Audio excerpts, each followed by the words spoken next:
Thank you. Okay.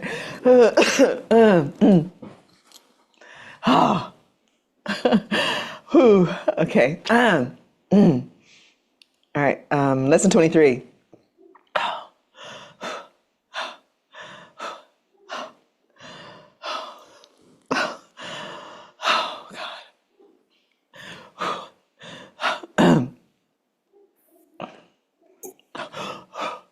Oh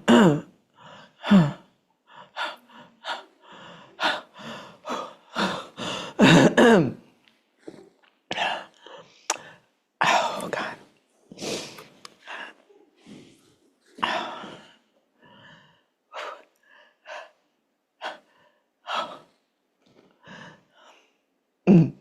Oh. Okay.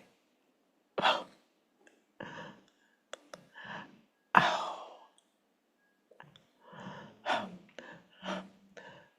God.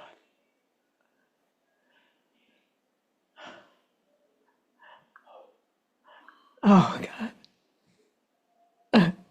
I can escape from the world I see by giving up attack thoughts.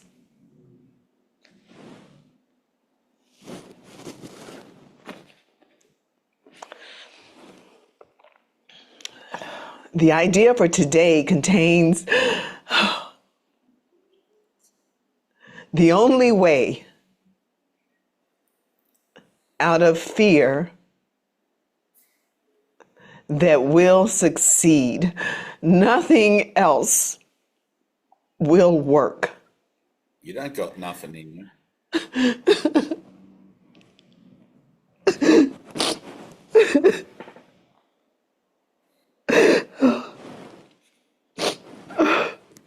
Everything else is meaningless.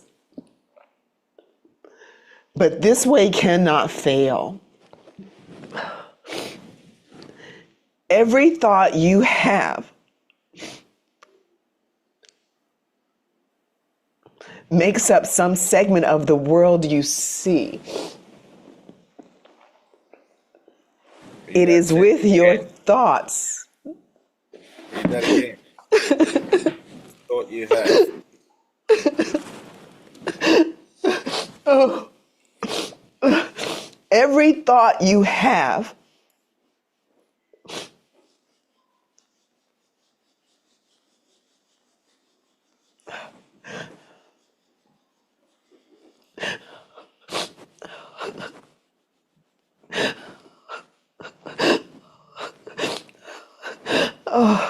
makes up some segment of the world you see. Now, stop. Super Bowl.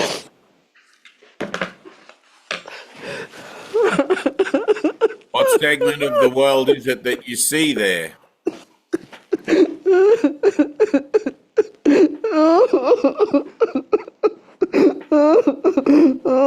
always going to be something.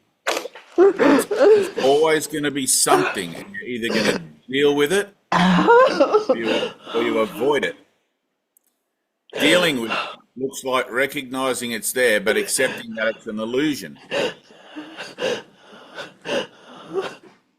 I seem to have this attitude in me about a section of the world I see that's prevalent, and it shows up again and again and again in different ways, in different situations, with different people. But it's the same old section of the world I see, just changed into another form. Today it's showing up at the Super Bowl. And it's always going to be us versus them. Always. Because the world is the experience of us versus them. That's what the world offers. When you come here, initially you don't know that. You just think you're coming here and it's a fairly neutral kind of experience. And then you begin to pick up little scraps of attitude and judgment about things, how you like things, don't like things. And before you know it, you've got a whole way of thinking and seeing the world that has taken a side in the battle of us versus them, which perpetuates the thinking that you're given to it. instead of dumping the whole lot down and looking at it honestly and saying, I have no clue what the hell I'm looking at here. Why am I even on this planet? What the heck is it actually about? Because what I think it's about doesn't bring me any happiness. It doesn't bring me any peace. It brings me more judgment and more bullshit. And it just goes on and on and on and on and on, taking a different form day today. You know, it's like politics. This politician one day, that politician another day.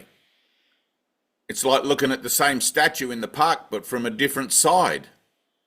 Today I'm looking at the front of the statue that I think means this to me, and at the back of the statue, it's still the same statue. I can't remember exactly the story of the three blind men, and they're trying to describe what an elephant is. And one of them has the trunk, and he's like, an elephant is this long sort of serpent thing, da da da. And the other one has the tail, and he's like, no, it's very skinny. It's skinny, and at one end's all hairy and whatever. And the other one has like a leg, and it's like, no, it's like a tree, right? They're all looking at it in their mind. They're looking at what their mind, they can't see a thing, they're blind.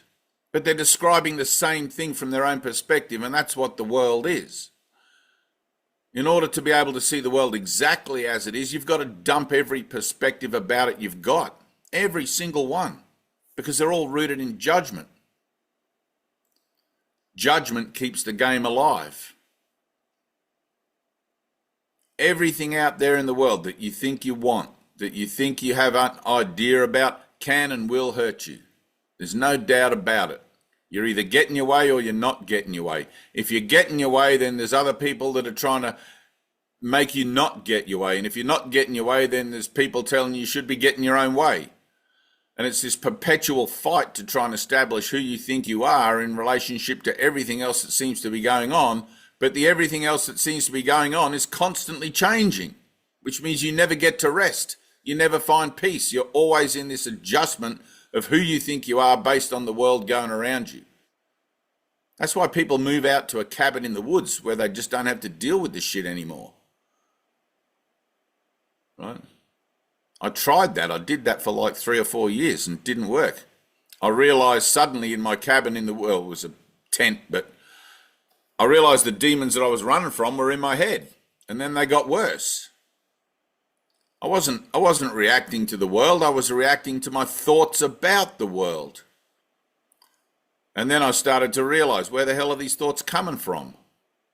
This is long before I had the Course in Miracles. I didn't know what was happening. I started to go crazy. I realized I was going crazy.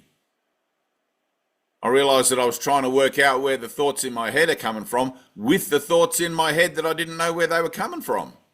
I was in a no-win situation. I was like in a pharmacy store in Japan. You know, I break in at night looking for an answer to my sickness, and I'm trying to read the labels. They're all written in Japanese. I'm just guessing which one's going to save me and which one's going to kill me based on my thoughts. No, that's probably not a great analogy, but you get the idea. It's like at a certain point you've got to say, fuck it. It's like, fuck it, I can't do this. I can't go on like this, playing one side off against the other. I mean, that's what sport is. Everybody loves sport. I love sport. But if you look at the construction of what it's about, it's competitive. It's one team or one person against another team or another person. There's only going to be the one winner.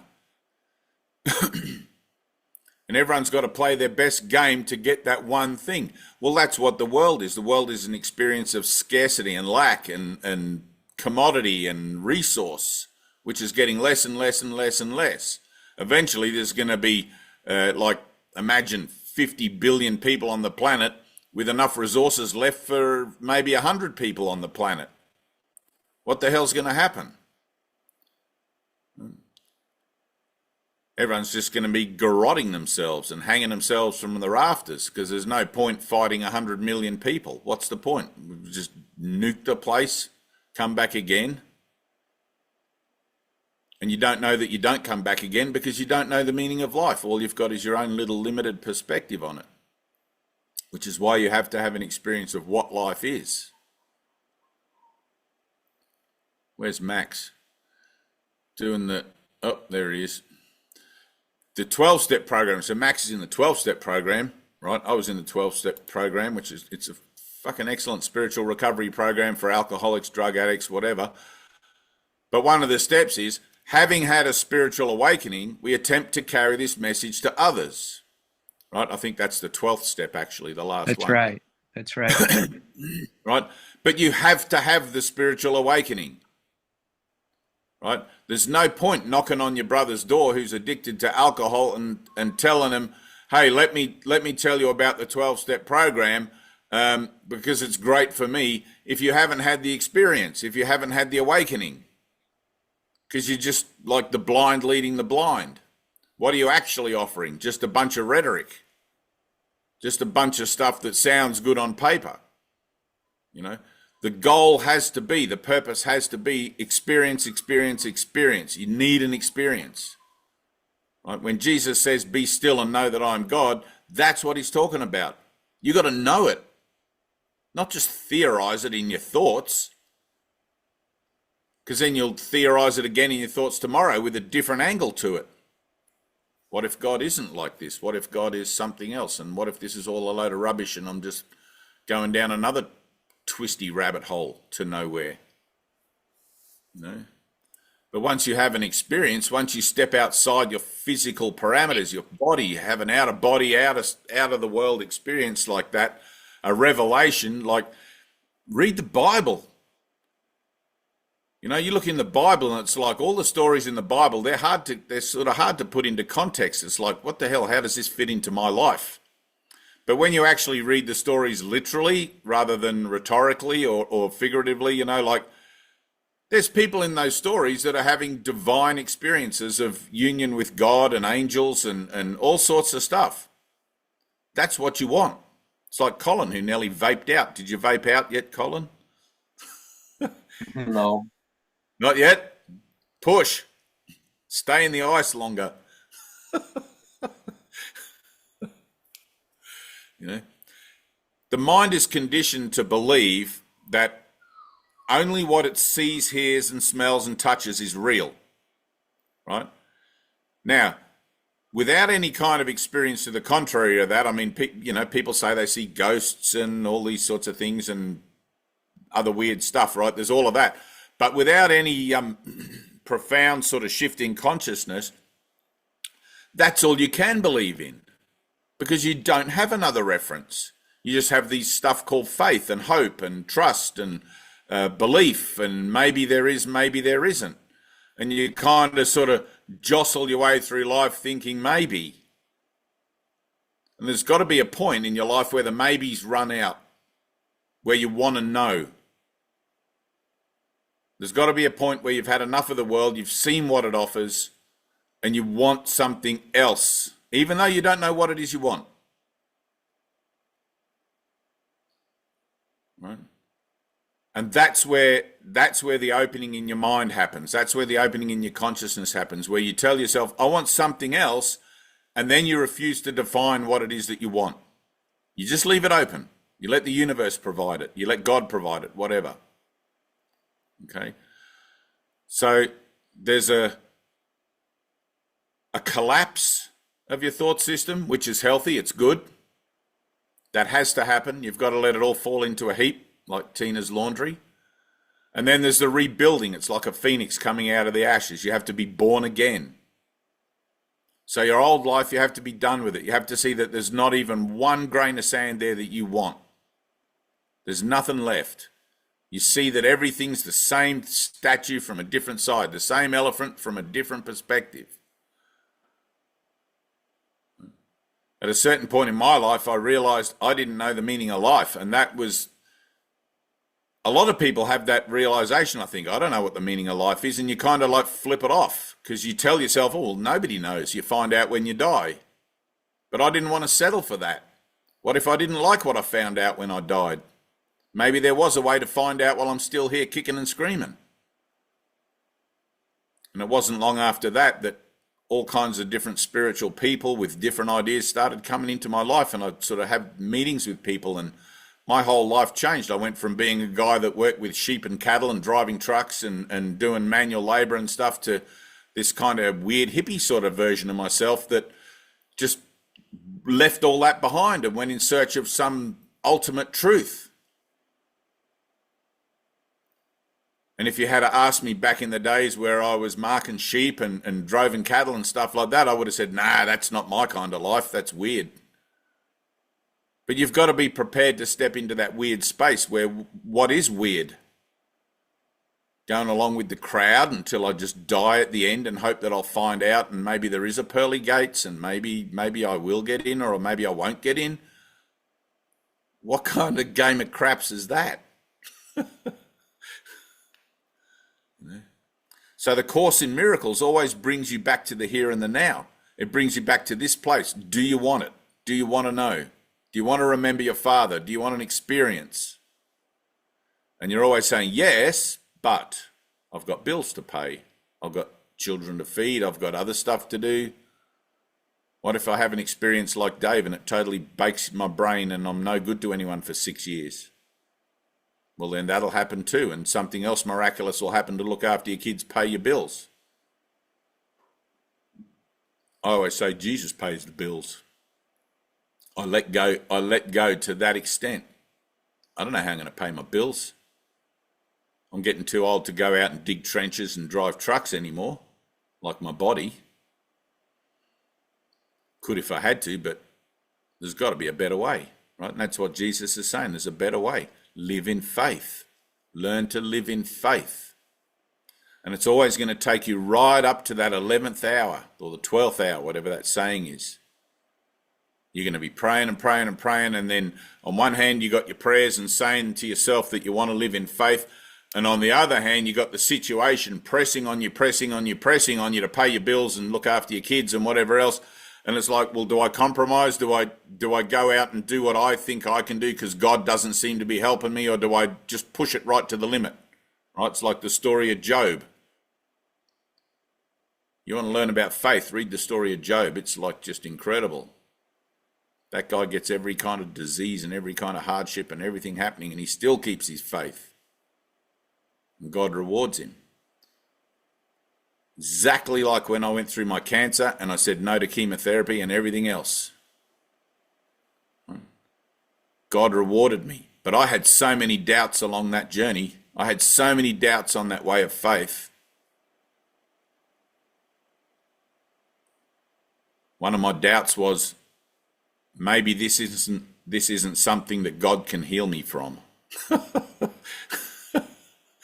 Maybe this is out of God's above his pay grade, like how ridiculous is that? But I was trying to convince myself with that kind of thing, that kind of line of thinking.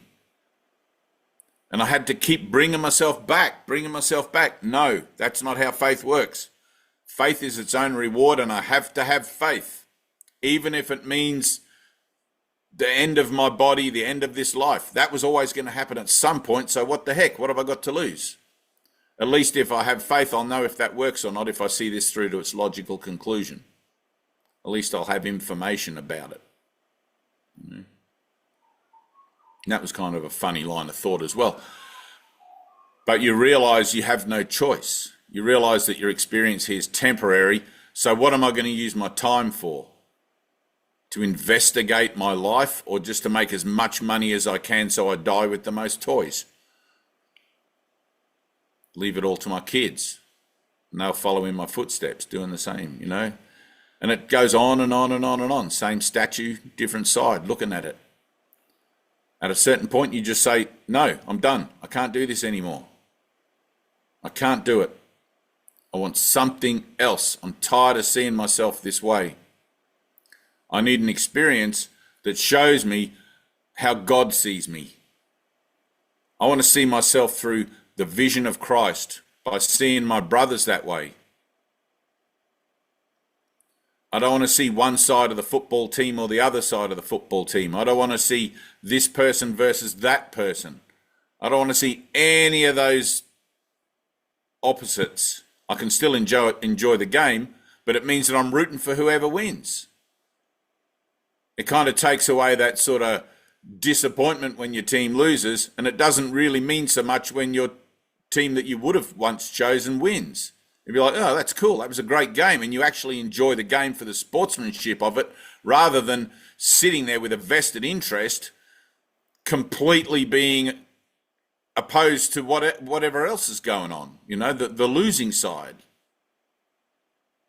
I think when I watch sports now, it's like if I participate in a game or something, it's like my interest is more on the game rather than the outcome.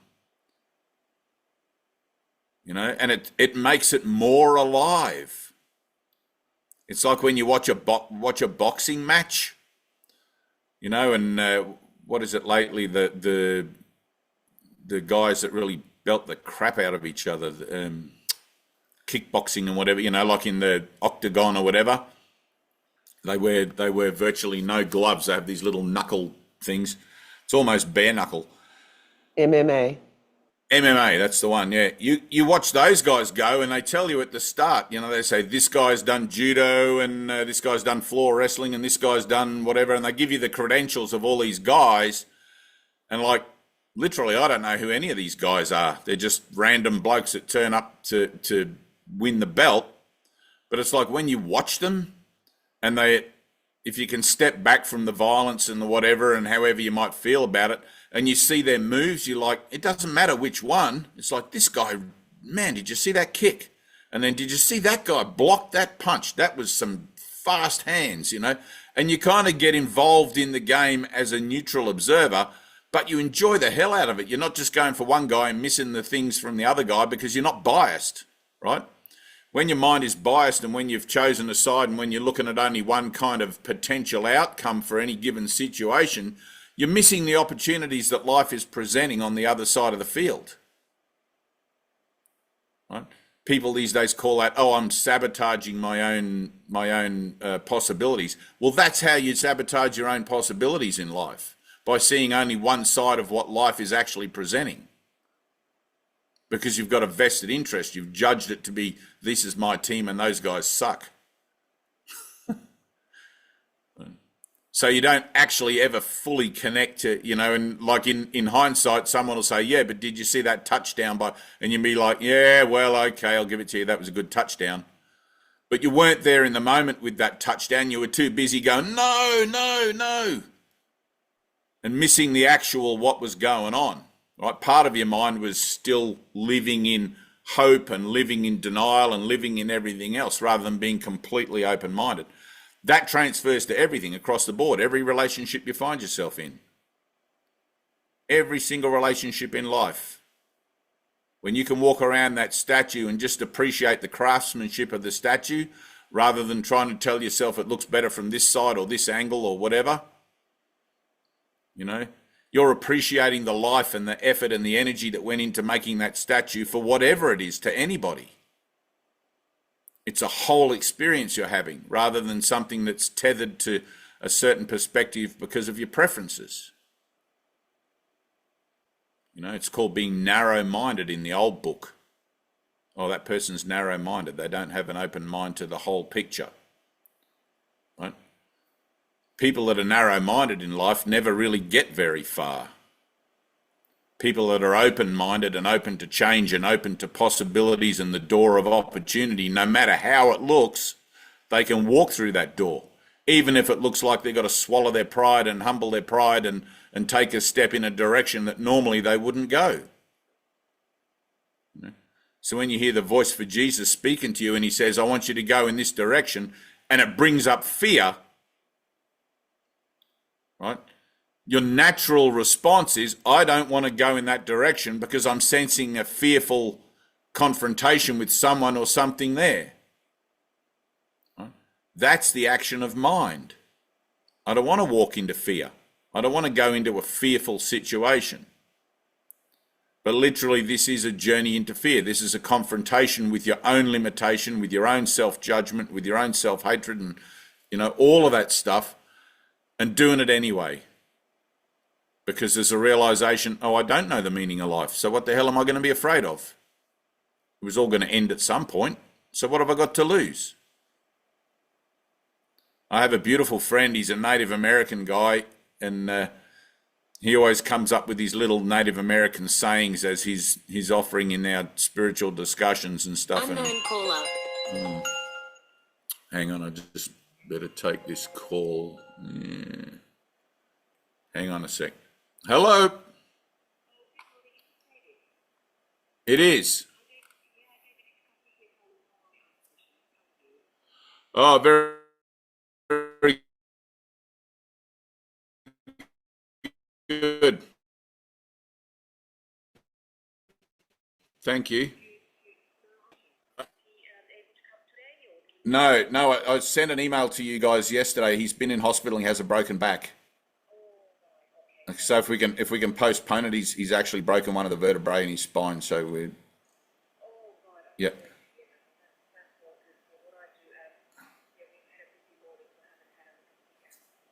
Yep. If you could just reschedule it for me, I'm in the middle of a Zoom meeting at the moment, and then we'll get back to it.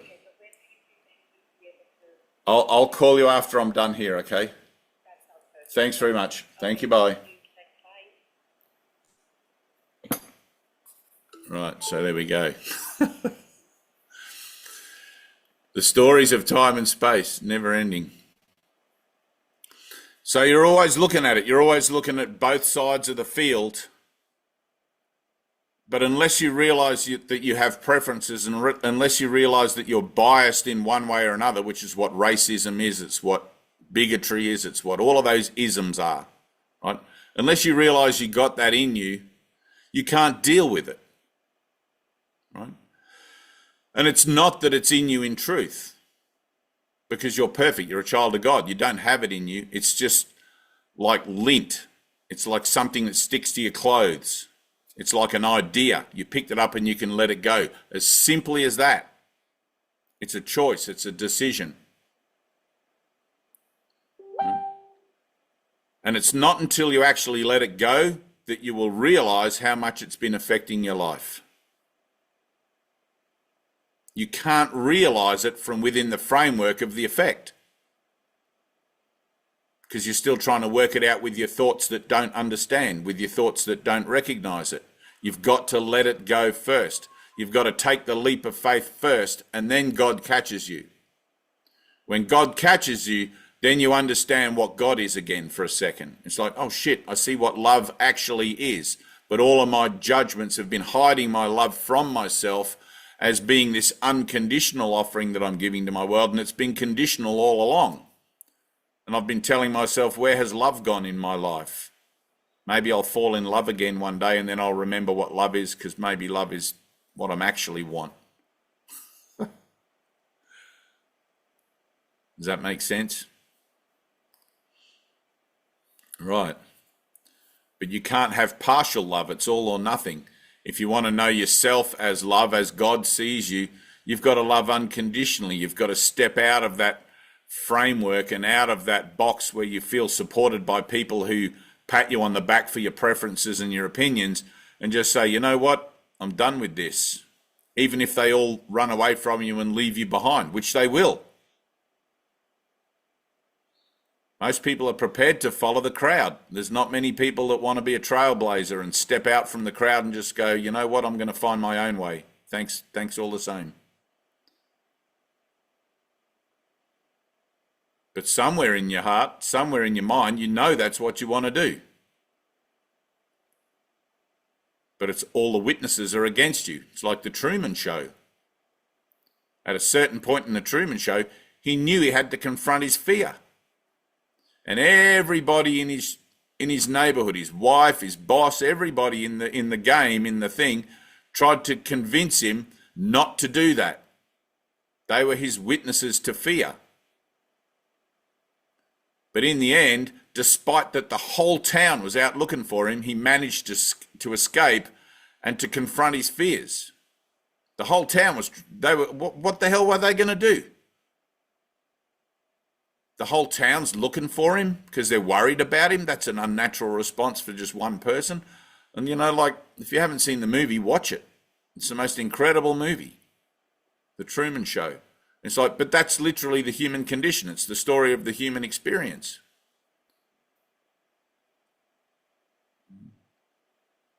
It's like you got to get in that boat, you got to sail across the sea despite all your fears and get to the other side. And when you get to the other side, there's the exit door.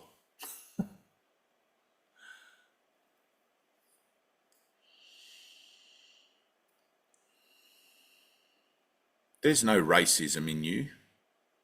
There's no bigotry. There's no nothing. You're a child of God, created perfect in the image of God. All of that other stuff is just a suit of clothes that you refuse to take off because you still think it gets you something in the world to have an opinion.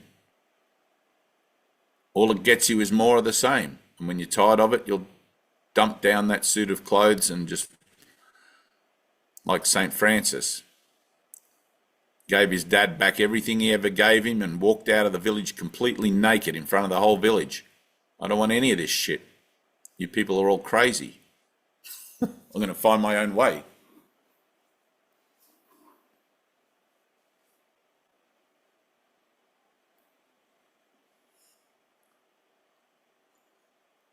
And it takes a moment. There's a transition. There's a moment that happens. And you can call it racism. You can call it ethnic, whatever, diversity. You can give it any name you want. You can dress it up. You know how these days people are fond of giving things less confronting titles.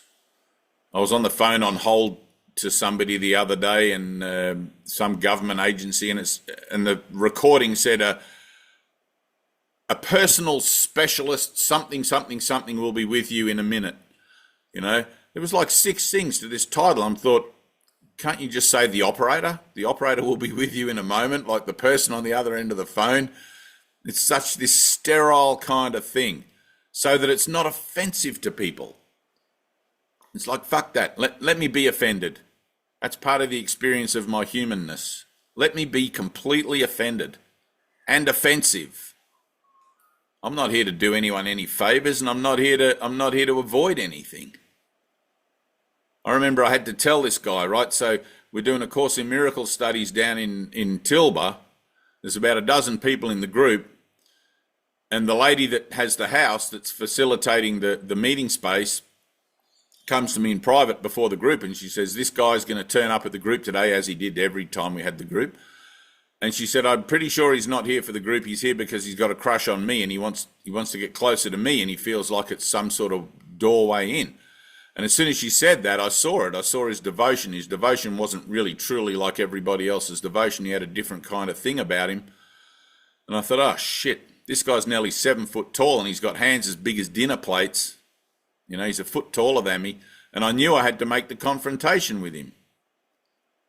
And I didn't know how it's going to go down. He's a big, thick-head country lad like I was a thick-head country lad. You know, it's easier to punch somebody than to love somebody. That kind of attitude. That's how I used to be. I was an angry young man, angry at the world, angry at myself. You know, like, get the hell out of my way. It's no wonder I became an alcoholic and a drug addict and everything. And I had to stand there in faith and tell this guy as gently and as softly and from my heart that I was aware that he wasn't in the meeting for the same reason everybody else was in the meeting. And he stood there and he looked at me. He looked down at me, face to face, stood there and looked down at me, and he went, you know what, you're right. There was a moment of honesty, and he said thanks. He shook my hand and he walked out, and I never saw him again. He never came to another meeting. But everything's energy like that. And you'll see your own integrity. You'll see your own, where it is you want to enter into God under false premises, where you want to say, I want a relationship with Jesus, but not actually willing to put in the footwork. You know? And that's okay. This whole process is a process of realizing how false I am, how much of a liar I am, how deceiving I am. Where's Zoe? Your daddy was a liar, and your great-great-grandpappy was a liar, and a liar before him. Like, everything here is tainted by the fall from grace. Everything here is tainted by the bite of the apple. You can't say 2 words that aren't that's true. The only true moment you're ever going to have in your life in this world is the moment that you actually remember your Father, your creative source. In that moment, that's ultimate truth. Until then, it's relative truth. If you enter into any moment with the realization that even your most heartfelt truth is still relative, you'll be fine. Because you're going to be there with the Holy Spirit. Otherwise, you'd be going it alone and you'd be thinking, I got this now, which is like every good junkie. Isn't that right, Max? I got this now, I'm clean, I can do it, I can manage now, thanks very much. And you don't finish the program, you walk out and 12 months later you're back. You got to get through the whole program. You got to do the whole process. As a personal journey, you already know when the process is done. You wrote the script, you know the story. You know what's in front of you. You can't kid yourself and say, all right, I don't have any issues. I don't got nothing. Because you're still in the world. You're still using a body, which means there's still a lesson to learn. Me included. Every day I fucking slap my forehead. God damn it, I missed that opportunity. I had one yesterday, a profound one. Missed an opportunity to enlighten a situation, to bring love to a situation that seemed to be mundane and boring and ordinary, and it was the same repetitive old shit. In the hospital, and I kicked myself. I got in the car and I'm like, damn, missed that one. But then you have a bit of a laugh and you forgive yourself and you move on. It's like, all right, I'll be aware of it. I'll watch it. It'll come around again, right? Because everything here comes around again. Another day, another season, another football match, another protest, another whatever. It's always the same thing going on and on and on and on. It's like Gilligan's Island. Different episode every day, but they never get off the island.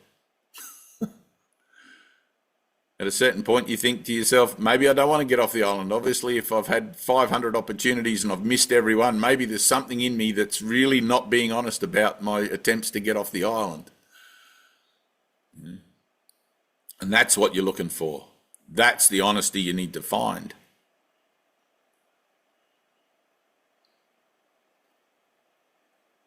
When I was a little boy, we're recording this, Tina, so you can section this bit out, because I know people have asked me to record about racism before, and I know I've mentioned it, but I'll do the whole thing now, and then you can snip it out and make it into a thing on its own. But when I was a little boy, my dad got transferred to Papua New Guinea, right, with Mobil Oil, and he had a good job up in the highlands there running the airstrip. He was in charge of all the planes coming in and going out and all the stock that would come in and out for the mining industry there and all the highlanders and stuff.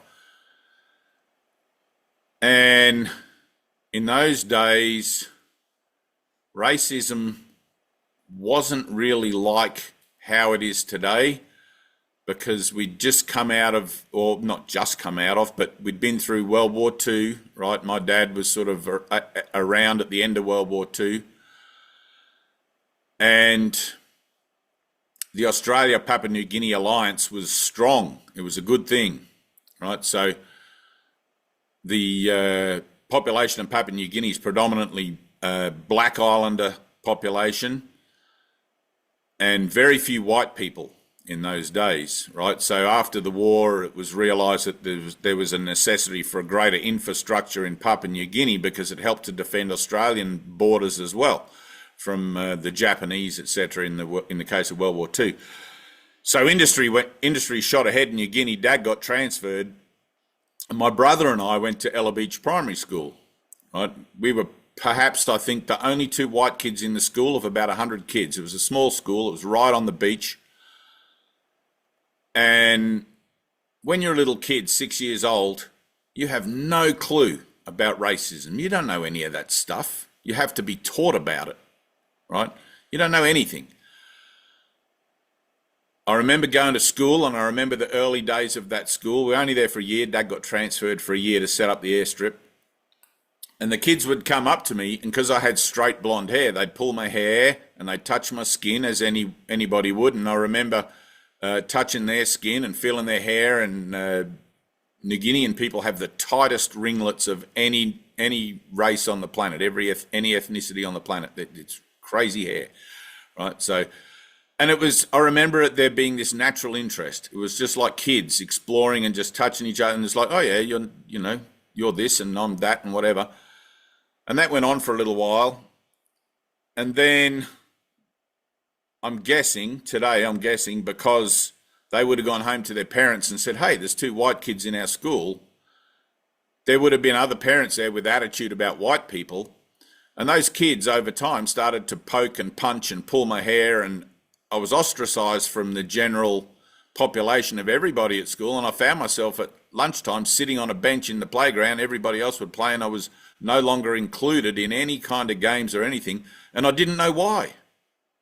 Simply because the color of my skin, right? I didn't know why. I was 6 years old or 7 at the most. I had no clue.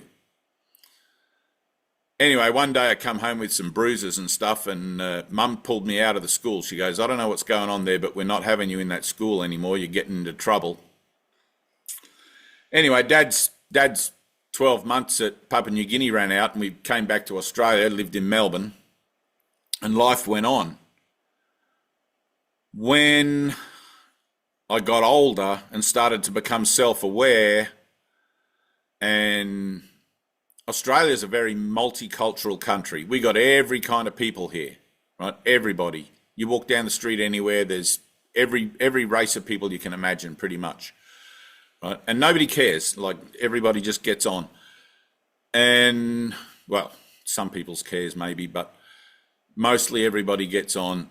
And I realized when I was about 25 or so, I joined this group called the Rainbow Tribe. I left my sort of what I would call a redneck kind of working life behind, and I started to become a bit of a hippie, and I wanted to find out about life. I wanted to find out about Buddha and Krishna and Jesus and figure out what it is that half the world gets into.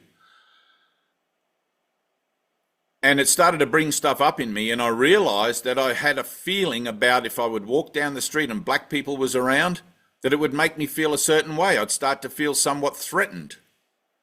And I didn't remember my schooling, right? I didn't remember it at all. And it was unnatural. It felt unnatural. And I would tell myself, what the hell's going on? I'm not a racist person. I don't have any kind of attitude about anybody. Where is this coming from, right? What's all this stuff coming up? And it got to the point where I would duck into a store or cross the street so I didn't have to feel things, right? So I didn't have to feel a certain way. And one day I realized how ridiculous it was. It just became intolerable. And I was at this rainbow gathering, and it was my turn to go and pump fresh water from the creek. And I walked up this hillside, up this little path, and the guy whose turn it was to pump before me was coming down the other way. And he was like an African guy or somebody, very, very dark skin. And there was no way I could avoid him on the path. And this feeling came up in me of fear, right? It came up, this fear, this terror. And I knew I had to confront it. And I stopped him on the path coming down. I said, excuse me, brother. I said, this might sound very strange, but I need to give you a big hug. And he said, of course. He said, of course. And we stood there on the path together for like 10 seconds having this hug, and it was fucking beautiful. And then I went and did my water pumping. Nothing seemed to happen. I went and did my water pumping up at the thing, pumped the water for the tank for the gathering. And then when I came back down, the girl that I was seeing and a bunch of people were sitting in a circle in the middle of the bush, and I went and sat with them. And as soon as I sat down, I started crying. I started crying, this deep, from my heart, from my guts, everything, these tears. It wouldn't stop for nearly 2 hours. I cried. And I remembered my time in school in New Guinea, and the whole thing came up. It came up and it was healed in that moment. It came up because I wanted to confront it. I wanted it done. I wanted it out of me. It didn't make sense and I didn't like it. And people come over and they put their hand on my back. I'm sitting there crying, and putting their hand on my back and everything. And ever since then, I haven't had that feeling. It's gone. Like, it's literally gone. Forgiveness cleaned that all away. My willingness to be healed cleaned that all away. Right? Same with when I had cancer. I chose it, and I chose to let go of it. Everything is a decision in the mind. But when you come to this world, you get a full package. You get a full story of every kind of diametrically opposed possibility for things. You get all the isms, you get all the, like, it's not just the 7 deadly sins. If you're honest, there's a bit of everything in everybody, because we are all one. On earth as it is in heaven, as above, so below. And it's nothing to judge yourself about. It's just something, it's the opportunity for healing. If you judge yourself for it, then it just compounds the problem. It makes it worse. It perpetuates it. But if you don't realize the problem, if you don't acknowledge the problem, you can't do anything about it. It sits there in the background playing out. So every time you come around that same sort of situation, it makes you feel the same sort of way again.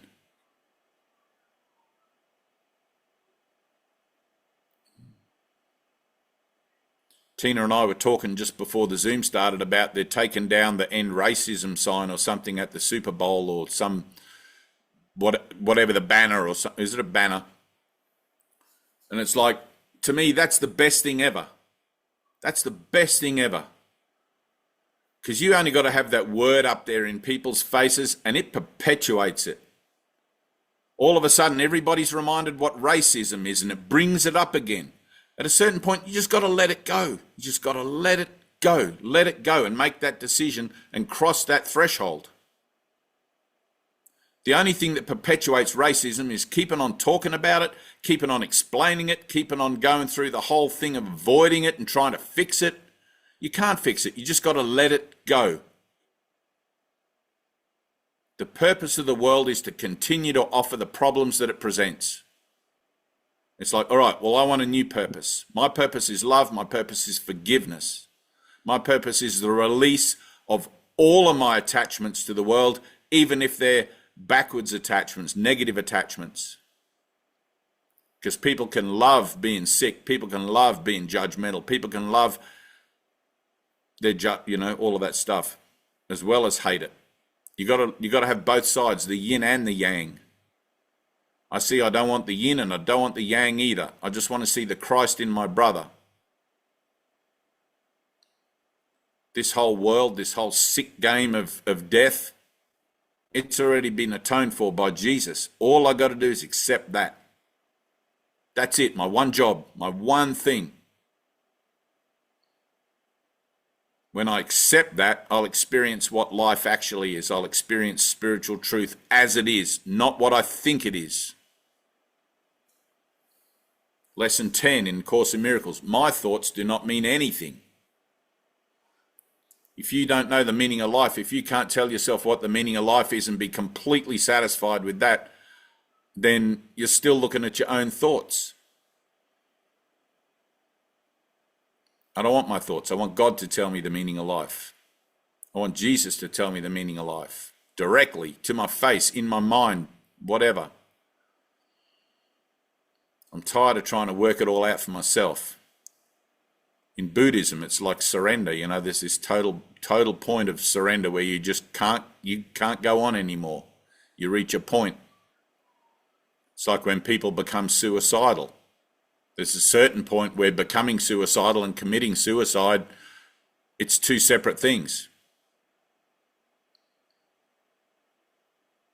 I always know when someone says, I feel suicidal, well, they're not really suicidal. They're just having feelings, and their mind is telling them that's the option. But if you listen to what Lesson 10 says, don't listen to my thoughts. What am I actually feeling? I'm feeling an energy. I'm feeling an anxiety. I'm feeling a thing, and I want to call it depression. I want to call it anxiety. I want to call it hopelessness. I want to call it emptiness. But if I don't call it anything, what is it? It's God.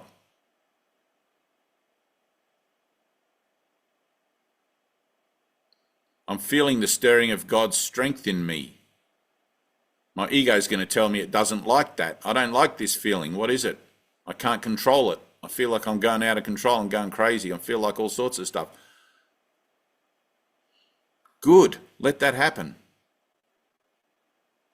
Hey, Alice.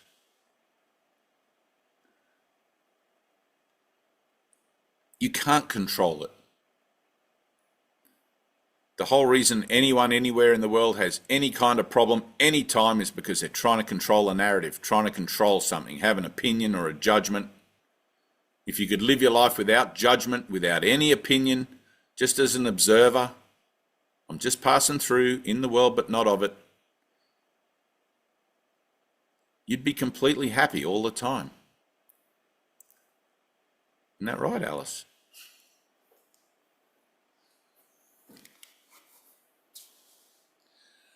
I've trained myself to judge. I've trained myself to decide against people, situations, and things. And I can just as easily train myself not to do that.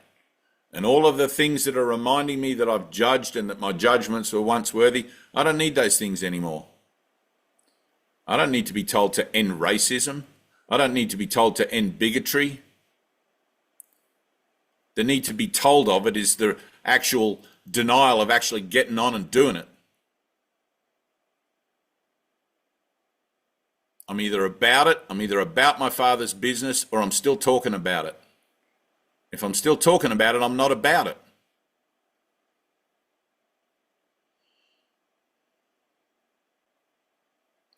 Am I a racist? Of course I'm a racist. Am I a bigot? Of course I'm a bigot.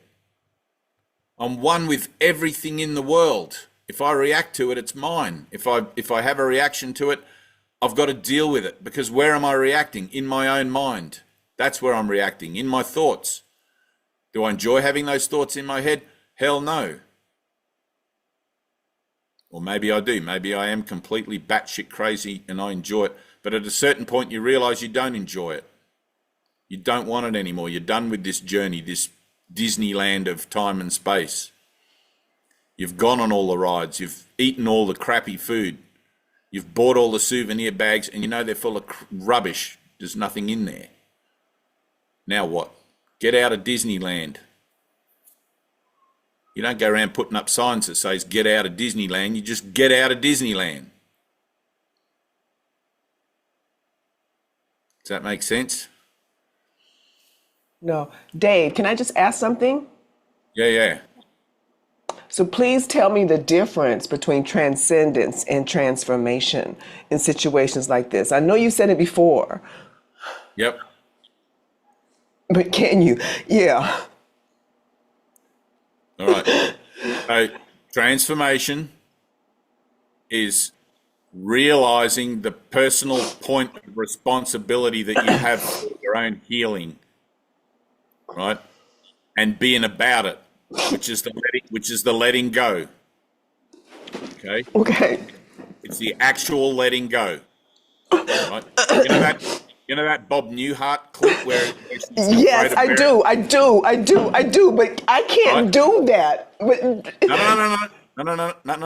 No. Exactly, Bob Newhart. You ready? Stop it. yeah. Tina, you're already in that place. Yes. You're not So transcending anything. You're not transcending this, right?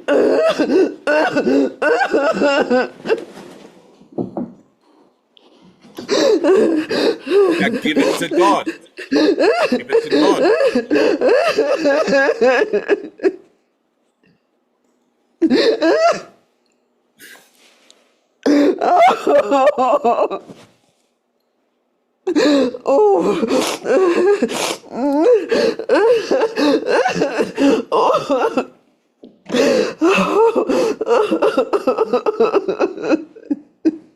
Take a breath. See if you can step back from all that, Tina. You ready? Oh God, I swear. I know. It's right there. You're right there with it. Make the decision.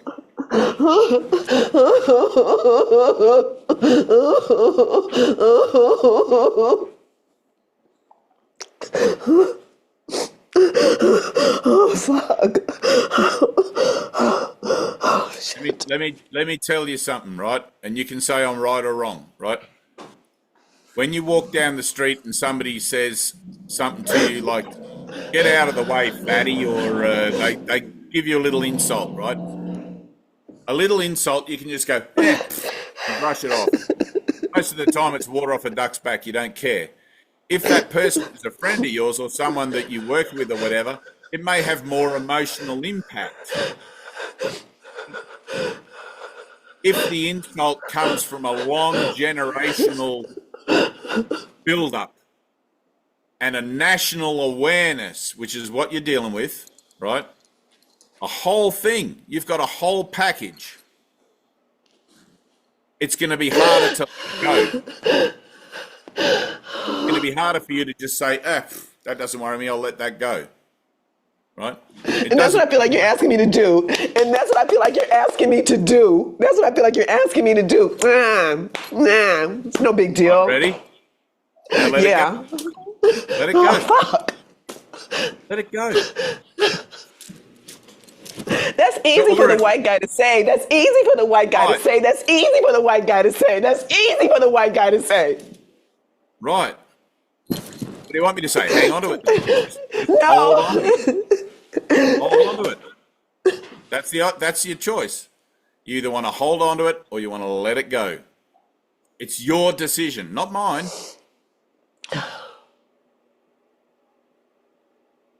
It's your decision. It's your journey to God. I need help. I need help. Right. Exactly. Now, where's the help? Where is the help?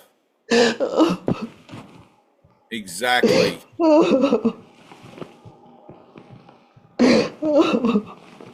Where's it's gone? It's like when you go to AA, right? The admission that you need help is the hardest step to take. It's the first step. You can look at the problem forever. You can tell yourself you're probably an alcoholic, whatever. It's the same thing. It doesn't matter what the situation is. Finally, you get to the point you need help.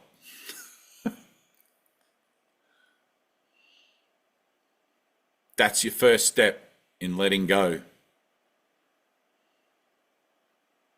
And you just took it, so that's good. Now, the medium of miracles is prayer. If I was you, I would go in your room, or you were in your room, but I would go pray. Father, I need help. I need a miracle. And just stay there. It's like when Ted bawled me out for being overly sexual with women at the healing center. I didn't know what I was doing. Right? I was just being me in a thing. And then he absolutely came and tore a strip off me one day. He said, "What are you doing? You're treating this like your own personal bloody harem, this place." And it was hard not to. It brought up all of my stuff. Right? And he tore a strip off me in front of Alice. You remember that? No, you weren't there that day. He tore a strip off me in front of everybody out the back having lunch, like 50 people sitting under the trees there. And everybody stopped eating their lunch to watch what was going on while Ted ripped into me about my behaviour. I had to go and pray. I went straight to my room. He goes, "Where are you going?" He said, he got to the end of his thing, and I said, I looked at him and I said, "Is that it? You done?" And he said, "Yep." And then I walked away and he goes, "Where are you going?" I said, "I've got to go pray." And that was the end of it. I realised he was right. There's a point where putting it off and pretending that it wasn't and all of that stuff, it didn't wash anymore. You know, there was a time you have to call a spade, and it's like the same thing with racism, the same thing with alcoholism, the same thing with everything I've been through in my life with these spiritual principles. There's a point where you confront it and you go, "This is it. This is the point. This is ground zero. This is where I do the work." Until then, you're just dancing around trying to avoid the issue. You know it's there, you're trying to avoid it. You know it's there, you're trying to avoid it. Eventually, you go to prayer. Prayer is all you've got. I need help. Like Tina just said, I need help. And that's been coming up for her a long time.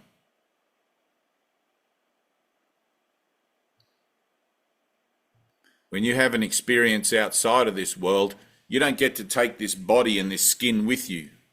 It's a pure spiritual experience, and you realize that everybody doesn't have a body and a skin, the same as you don't. And you realize that we are not our body and we are not the skin. And then that changes everything. You can't see things the same way ever again. Your mind will try to. Your ego will try to tell you that things are the way that you think they are, but they're not, because you've had an experience and you know that it's not. You can't do nothing about that. When it's your time to awaken, it's your time to awaken. All of you guys sitting watching this video and in this Zoom meeting, there's something in you that must be stirring. There's something in you that has drawn you here that, you know, I used to sit with Ted, like me and Alice. Alice was in the same place. We'd sit there for hours and hours a day and listen to him talk, and he could talk. He could go on for hours. And sometimes I'd listen for 3 hours and I might hear 2 words. 2 words might actually get in.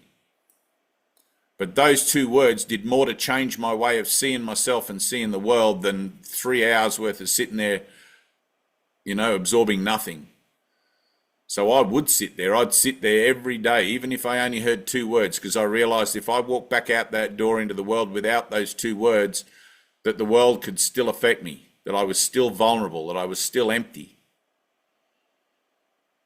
It was valuable to me. Every word in the Course in Miracles was valuable to me, and I knew it was going to bring me into a place of total pain every time, total confrontation with my own bullshit emotions.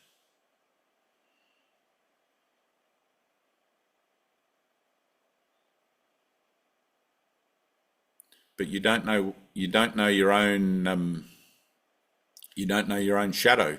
You know, it's impossible to know your own shadow. You find it in relationships. It shows up in other people, in other situations.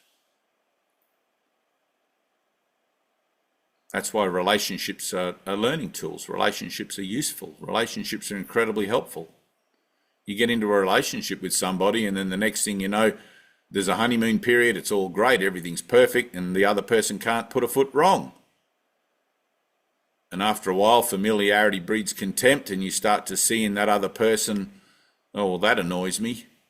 And then the show really begins, you know, and you realize, you know, you get to the stage, my grandparents, they used to bicker like bloody cats and dogs all day, every day.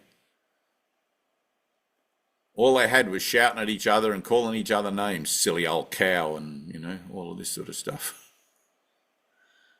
I'm sure there was a sense of love there somewhere, but, you know, to what end? You got to make the confrontation with your own denial. You got to make it. You got to go to that place within you, in your heart and your mind. You got to do it totally and get in touch with how it feels.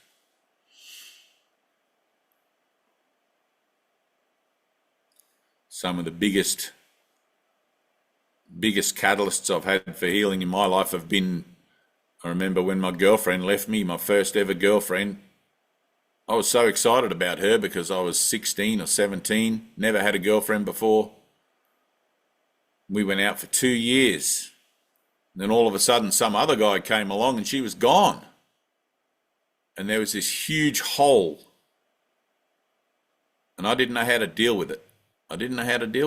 Started drinking. Same thing happened with the next girlfriend. Some other guy didn't come along. She just decided, no, not for her. Huge hole, kept opening up. And I knew it wasn't about the girlfriend. I knew it was this hole. I knew it was this emptiness I had inside, and I kept putting it off, trying to fill it up with other things. This emptiness, maybe if I work hard, I'll forget about it. Maybe if I drink enough, I'll forget about this emptiness. My friend Josie used to call it the God hole. The only thing that can fill that hole is God. Unconditional love. It's the one piece of the human puzzle that's missing. You know, and I try to fill it up out in the world. People, possessions, prestige, whatever. Giving a damn about how other people saw me, all of that kind of thing. Thinking that that was somehow important. Even at work. You know, if I didn't work as hard as the other guys, I didn't want to be the weak link on the chain. You know, you're in the shearing shed and the shearers are busting their backs and they got 200, 220, 30 sheep a day sometimes coming through, and I'm on the skirting tables doing the fleece. And it's like, you got to keep up. And if you're the weak link in the chain, ooh. And so you put on this bravado, you put on this false face, telling yourself you can do it, you can keep up with everybody, you're just as good as anyone else, rather than admitting, no, I'm not. Can't do this. This isn't my thing. I know several times in my life I've told myself I'm going to stop trying to fit in. Honest, this doesn't feel right for me.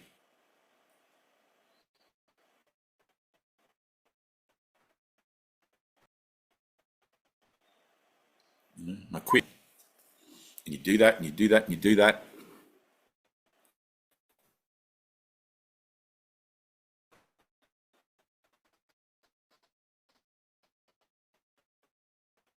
Trying to fill up that emptiness. Jesus says, seek ye first the kingdom of heaven. Seek ye first the kingdom of heaven, which is within you, and then all else will come to you. Then. But you get born into this world, you get sidetracked into education, you get put in a job, and your tax file number, blah, blah, blah. When the hell does anyone ever get time to seek ye first the kingdom of heaven? When does that, you know, that's not in the education. Hey, Anna.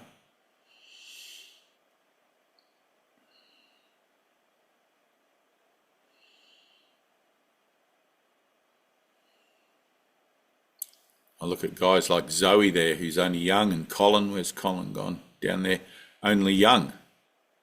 You guys are so blessed. The world hasn't completely trodden you under its boot yet, and you haven't, like, you don't know. You look at somebody there like Gay, right, and Kevin, all these older guys that are in here, and they've seen so many sunsets and so many disappointments and so much going on. And I know young people always think, and just generalizing here, but young people always think that the world owes them a favor and that they're the most important person in the room, and in a sense you are. But it's not until you realize how hard the world can be. You know, it's like Tina says, easy for the white guy to say. Well, the emotional load for the white guy is the same as the emotional load for the coloured guy. It's exactly the same. Everybody comes in here with 10 pounds of problems, and it experiences through different ways. Some people seem to be privileged, born with the silver spoon in their mouth like the king and whatever, and I tell myself, I wouldn't like that life. That's a terrible life. You don't actually experience life. And then I look at all the shit I've been through in my life and think, well, maybe it wouldn't be so bad. What if I didn't have to struggle and suffer and go to work every day and bust my back to earn $1 to pay stupid bills, to drive this crappy shitbox car that I own? You know? I think it was the Dalai Lama that put that so beautifully, and he said people wake up every morning, go to a job they hate for money that's not enough, to pay for bills they don't really want, to live in an apartment close enough to work that keeps them from their dreams. If I was true about anything, I'd go and live on a tropical island and drink fancy drinks with a little umbrella in it all day on a deck chair and look out at the ocean and just think to myself, this is so perfect. This is the perfect life. This is what I really want. Why don't I go do it? Because it's the same thing as being in a prison cell. It's the same thing as being anywhere else. Because the problem isn't out there in the world, and the solution isn't out there in the world. It's in your mind. Seek ye first the kingdom of heaven, and then all else will come to you.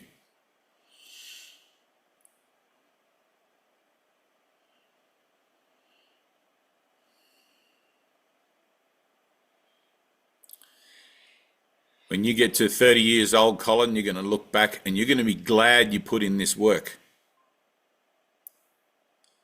Because the world, the whole time you're here, the world is not going to stop pressing on you for obligations and bills and whatever. And for you to be able to develop a constructive attitude towards that in your early years, it's going to help you so much. To build your faith in your early years, it's going to help you through everything. Same with you, Zoe. I mean, in a certain regard, this is the shit they should be teaching kids in school. How to manage their emotional state, how to find peace, how to push the limit to the edge of their threshold with any situation and ask for help.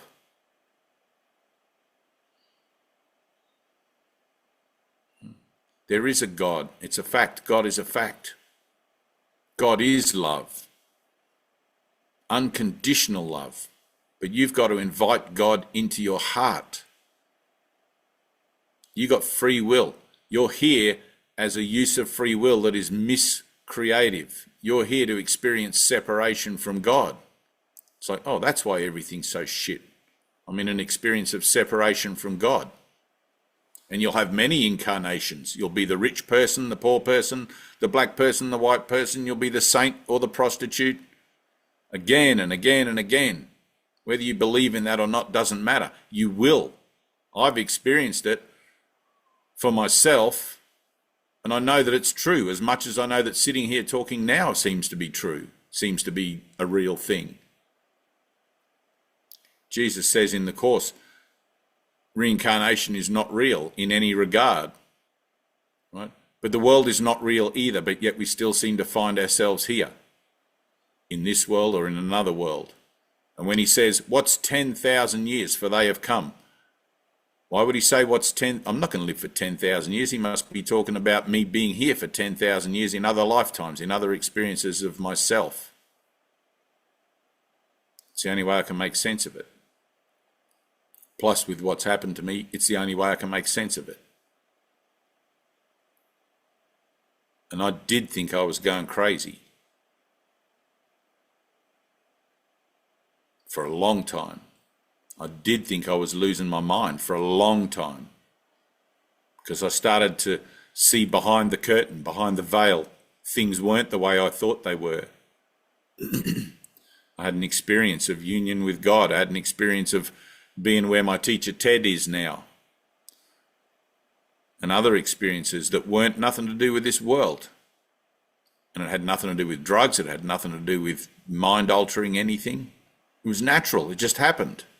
Because I was called. I heard a voice from the sky, I got told what to do and I did it. And then boom, here we are today. Like it or leave it, and doesn't, like, what do you do with that?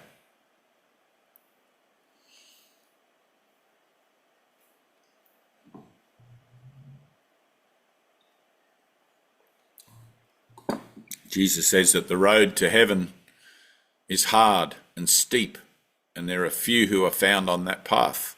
But the road to purgatory is wide and the gates are wide open, and everybody goes in there because everybody wants the easy way. There is no easy way. This is a journey into fear.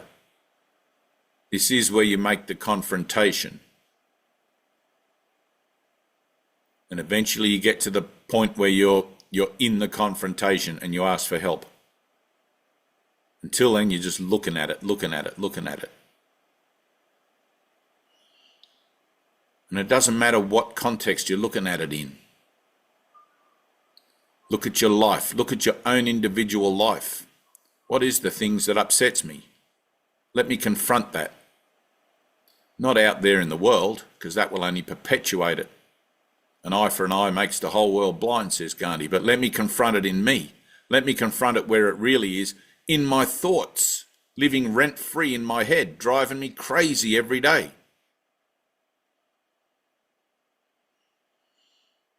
I don't want it there. I don't want it there.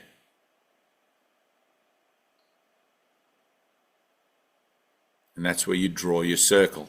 You finally draw your circle. Now, I've had many times where I've told myself I want to be healed of something and nothing's happened. Many times. I don't want this. I want healing, Father. I want healing. God, heal me of this. Heal me of this. And nothing happens. It's because I haven't gotten to the very bottom of that well. I haven't gotten to the bottom of the cup and cleaned it all out. There's still a little scrap, still a little bit of possibility, and still a little bit of anger, still a little bit of whatever. You got to give the whole thing to God, the whole thing. You got to step away from it and let God sort it out, the whole thing. If there's still a back door, if there's still a hope, or if there's still anything, forget it. That's not it. You're not there yet.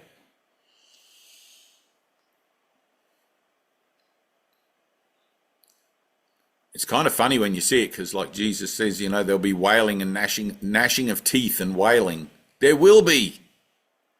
Isn't that right, Carrie? Take him at his word. There will be wailing and gnashing of teeth.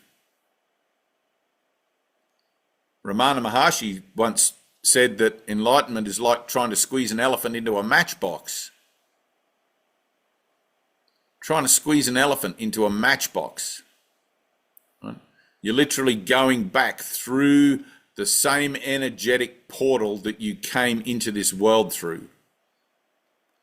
It's going to feel like you're being sucked down a plug hole. Emotionally, it'll feel like you're losing your mind. It'll feel like you're going absolutely crazy.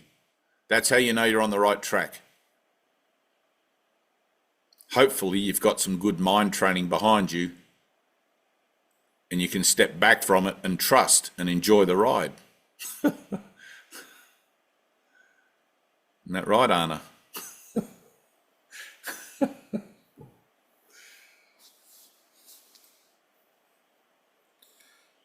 One of the things about being an alcoholic, and like my sponsor, Willem, he was this Dutch guy, he's not with us anymore, he's left the continuum, but Willem was hard as nails. He was a really hard, sort of old school guy. He wouldn't let me get away with anything because he loved me. He could see I was struggling with alcoholism. He could see it was ruining my life. He was given to me as my sponsor. His skin was like yellow from jaundice and hepatitis. His breath smelt like rotting flesh, like body organs from inside him. He was like literally dead man walking. And he was determined to use every last breath of his life to help others. And he was in my face the whole time. And you didn't really want Willem in your face, did you, Alice? Because like his breath was so bad. His breath was just awful. And his wife, Margot, she was another one. She was hard as nails. She was so confronting and just like in your face. And they would call out my bullshit again and again and again. And I'm so grateful. I'm so grateful to Willem and Margot and all those guys that just refused to compromise and didn't let me off the hook. You're doing it to yourself, Dave. You're doing it to yourself. I could hear it. I could get a sense of it, but it didn't actually hit home until it hit home.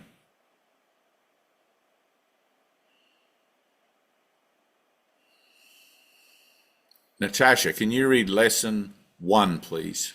The full lesson.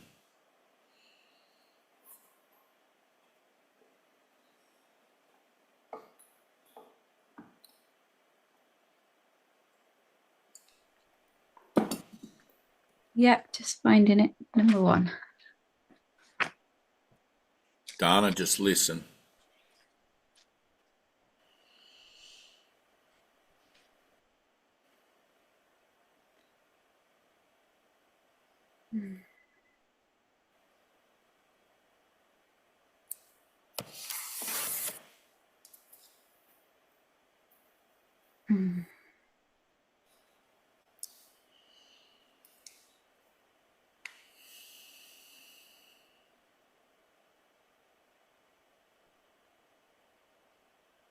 Nothing I see in this room, on this street, from this window in this place means anything. Right, stop. Now, that's not just when you're reading the lesson, that's all the time. That's with every breath, with every witness, with everything you look at. It doesn't mean anything. It's the first lesson of the mind training. The very first one. If you can get that one lesson, it doesn't mean anything. Because lesson 2 is going to say, I've given what I see all the meaning it has for me. My mind is doing this to me because I'm listening to that voice in my head that tells me what things are and how I think things should be. And it doesn't actually know any answers. Read lesson 2. Stop looking for the answers where there isn't any.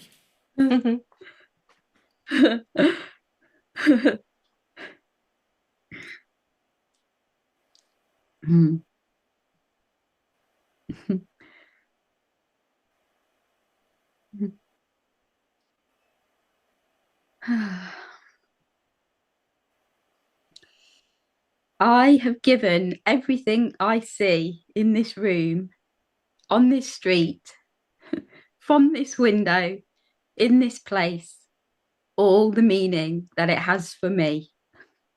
Right. Now, if I've given everything I see all the meaning it has for me, who am I going to point the finger at? Who am I going to blame for the way I am, for how I feel?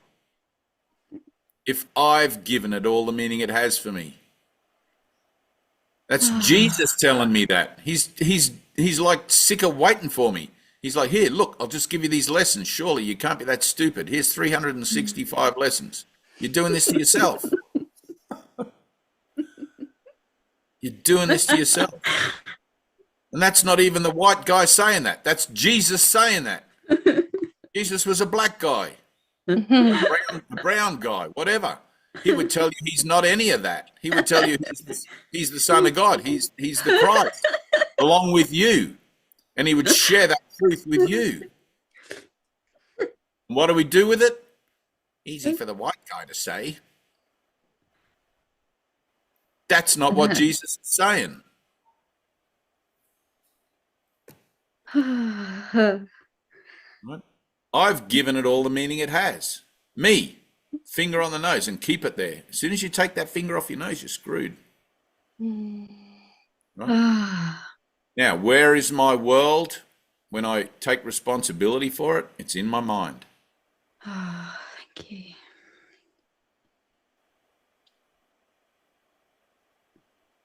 I know the Catholic Church would like us to believe that Jesus was a white guy with blue eyes and blonde hair, but I think we know better than that.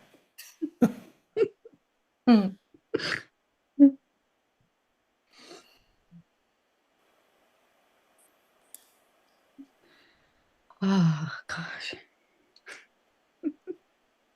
Take a breath.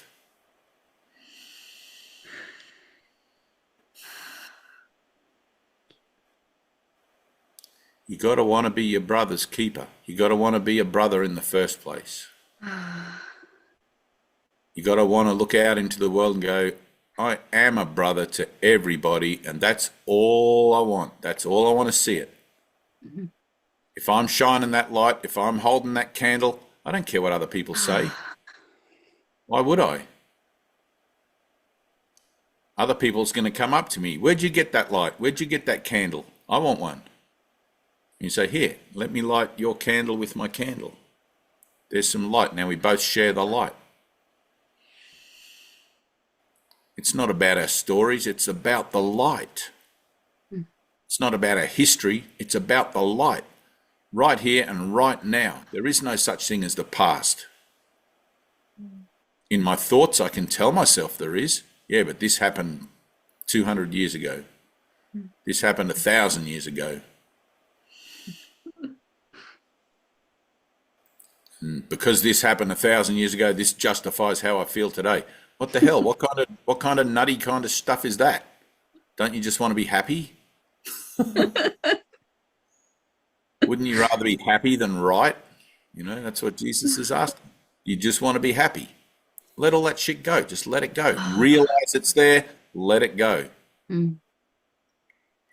Doing the work is what the letting go is. I'm accepting atonement for myself because I see that I've got a glitch. I see that I've got an ism. I see that I've got a personal shortcoming, and I've reached a point where I'm tired of it.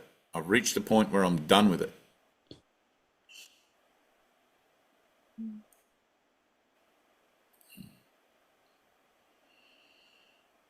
And that'll be a beautiful place.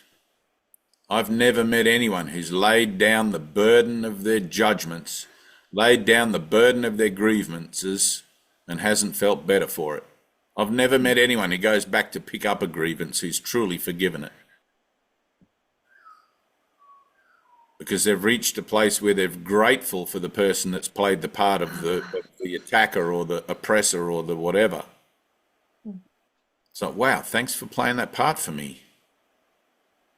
I could be stuck here for another 100,000 years doing this shit in one way or another if you hadn't have provoked me or pushed me or played that part to get me to look at myself.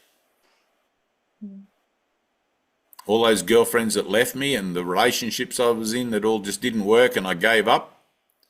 Like, thanks for doing that. Thanks for cheating on me. Thanks for all that stuff, because it made me look in the mirror at myself.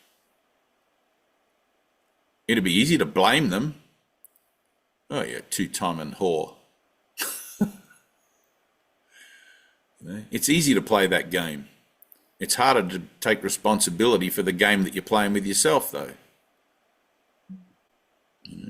But that's where change happens. That's where something changes. Finally, something changes. And you play the game, you play the game, you play the game until finally you're just like, no, I'm not doing it anymore. I'm going to ask for help. And I'm going to mean it now because I'm at the bottom. I just can't. Something's got to change and it's got to be me. I can't go on. How does that look for each person? I don't know. How do you know when you're at the final threshold of any given situation? I don't know. But you'll know it when you get there. Because your prayer, you'll get up from your prayers and you'll be like, whoa, that was the most honest thing I've ever bloody done in my life, that prayer. I felt that. That was a true prayer. So many times I've gotten up from my prayers and I've thought, nah, I could have done better. I could have gone deeper. That was just lip service. There wasn't much integrity in that prayer. You know, you go back, you draw your circle. So I want to mean it. I want to feel it in my heart. When I ask for this, it's got to be because there's nothing left to ask for but healing.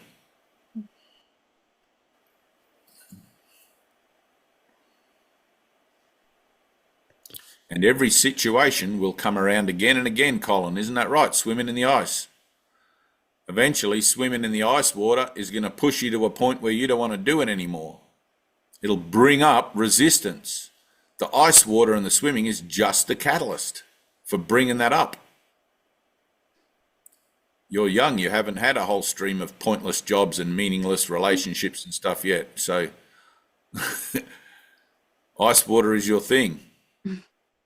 You'll get to the same point. You'll have this movement in your consciousness. You'll have this thing where, no, I can't do this anymore. And it's not that you can't do the physical act of swimming in the ice, but it's like you can't do it and at the same time doing it, not wanting to do it. Right? Everyone who's ever confronted any difficult situation has gone beyond the limit of their fears, gone beyond the limit of their resistance, and they've done it. Those are the people that climb to Mount Everest. Those are the people that pave the way for others.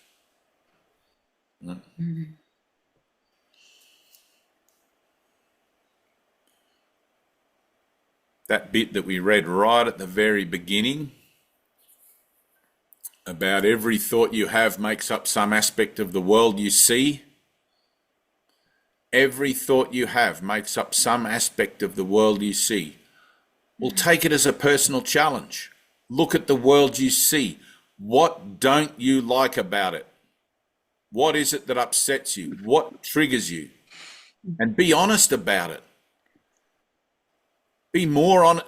Don't try to look away. You know, when people watch the news or stuff and somebody got knocked down on a crossing or whatever, you look away, oh, I don't want to see that. Don't look away. That's what the world is.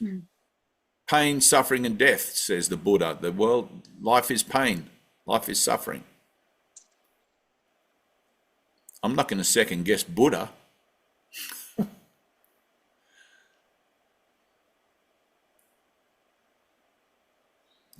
Look at it. Let it affect you. Let it affect you. Let it take you to that place, to that depth where you need to go so you can heal it.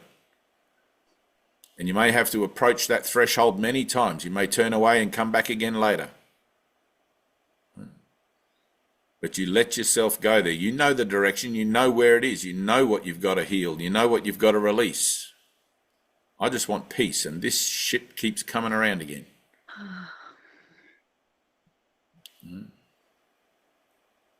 And it always has a threshold, because everything in time and space has a limit, and you are limitless. There is nothing in you that is amiss. There is nothing in you that actually needs healing. Only the belief that thinks that there is. And you can just let it go. But to let it go, you've got to be right there where it actually is. You've got to confront it. You've got to get to the bottom. Turn over every rock. Look behind every curtain. All those hidden agendas, secret hates, the things you won't admit to yourself. It's like it's a really nasty psychology, really horrible, really horrible. But it's better to do the work and get it out than to live with it your whole life and not be aware of how it's ruining your experience, ruining your life. People call it self-sabotage, as if it's some kind of like, oh, see that I'm sabotaging, and you kind of fob it off. You know, you fob it off. It's like, holy shit, what are the opportunities that could have opened up before me if I hadn't just been so compromising?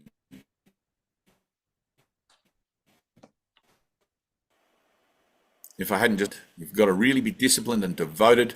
You've got to refuse to let yourself off the hook, because you got yourself into this mess and you get yourself out.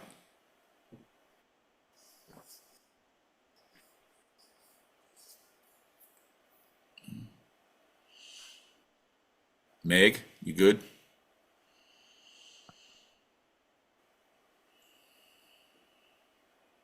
Andre, you good?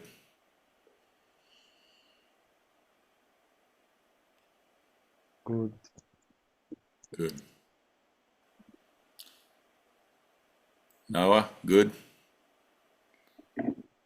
Yeah. Thinking how to confront my fears totally.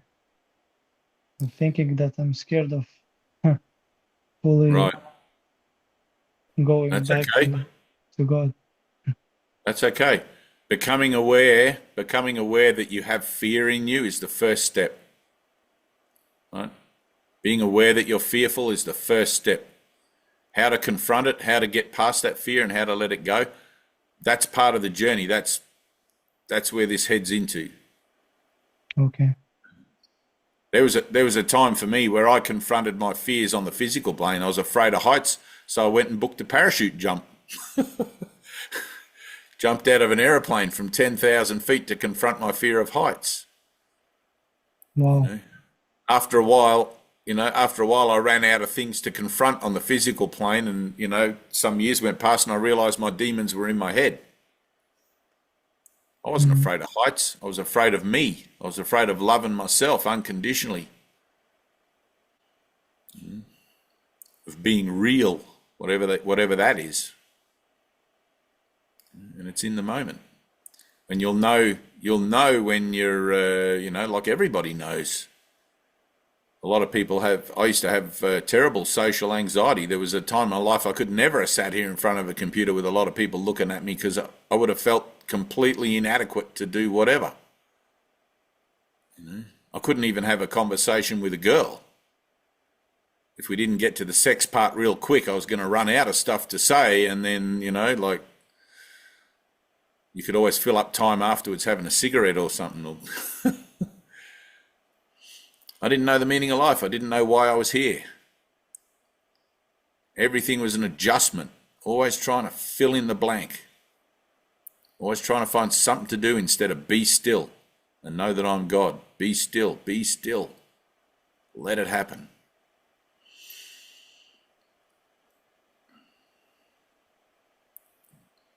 Thank you.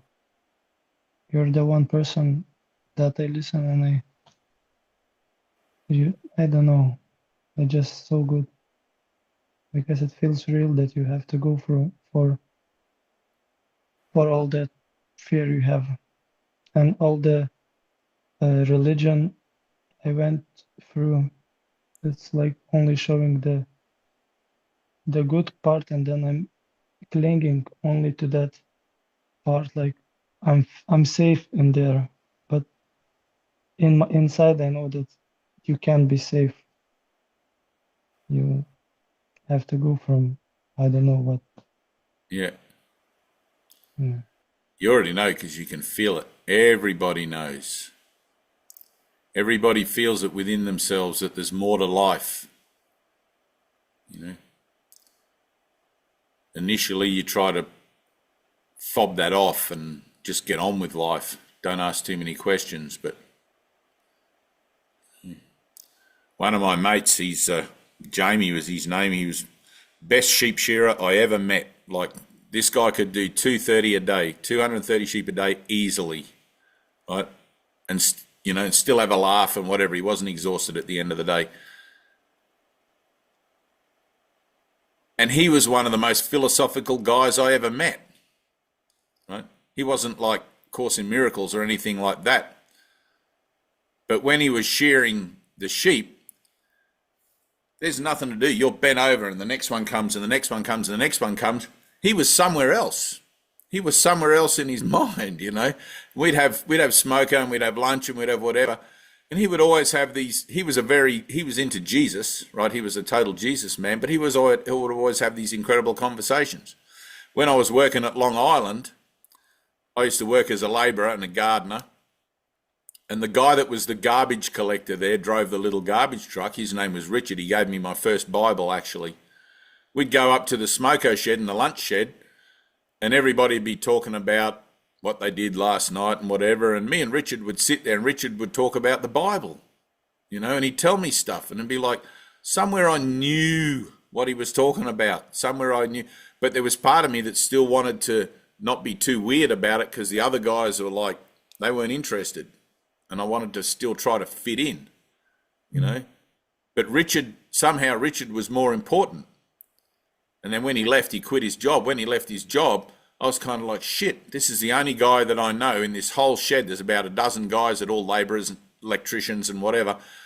This is the only guy I know that has any kind of perspective on something other than everyday life.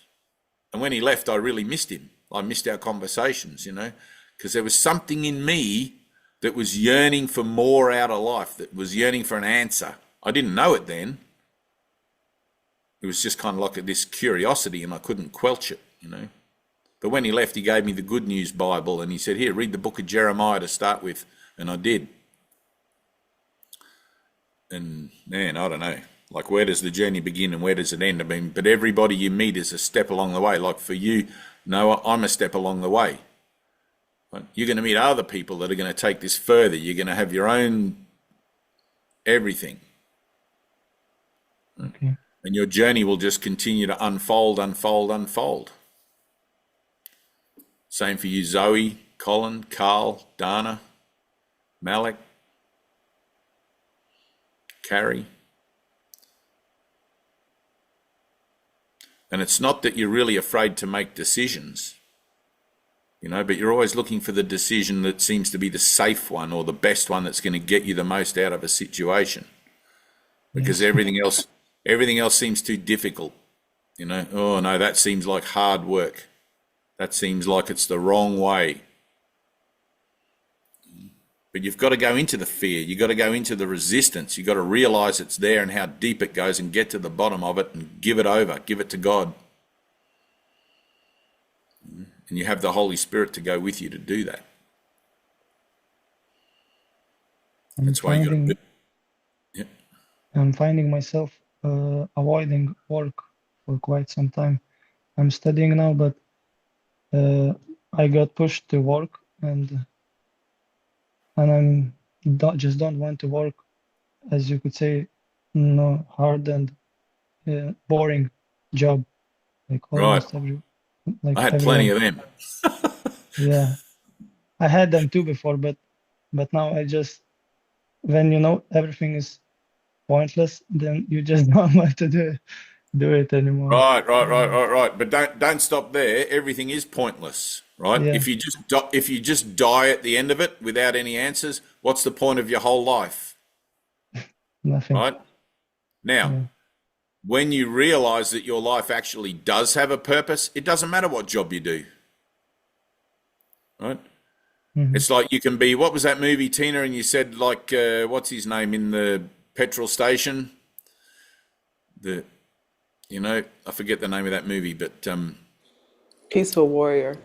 Peaceful Warrior, right?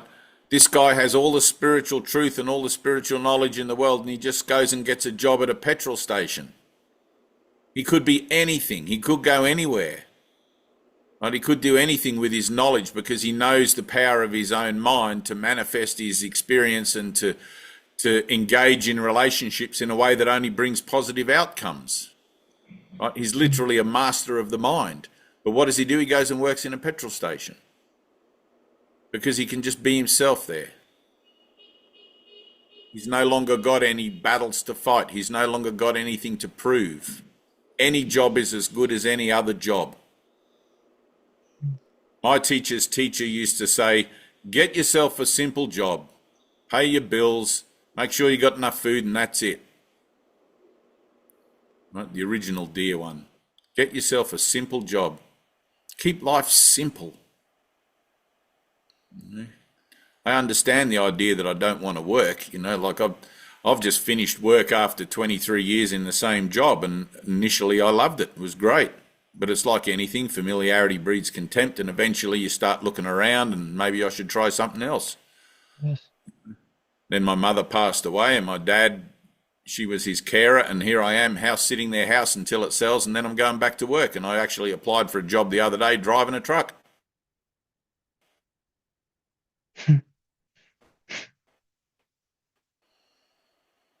Driving a truck. But I don't care if I get it or I don't get it. It's just I'm just opening my mind to the possibility of another change. Just keep things open. Just whatever it's meant to look like, it'll look like. I'll just say yes to whatever comes along. Yes, yes, yes. Knowing that I can't say yes and it's not perfect. It's always going to lead me into the next opportunity for both healing and to offer of myself whatever it is that I'm meant to be putting into a situation. It's funny because you talk to a bunch of spiritual people and they all want to do jobs like with yoga and massage and all the all the spiritual sorts of jobs. But it's like nobody wants to work for IBM. Yes. Nobody wants to build houses. It's like, what the heck? Where does that idea come in? It's just more spiritual ego. If your happiness and your fulfillment depends on the job you have, you'll never be happy and fulfilled. You've got to find it within yourself first. Seek ye first the kingdom of heaven. Then you won't care what job you do. When we went up to me and where's Alice? Who was it, Alice? Was it you? Came up and we went to Early Beach in the yellow van and Alice, you awake? I think she's nodded off. Oh. Who was it when we went up to Early? Was it you, me and Gina? No.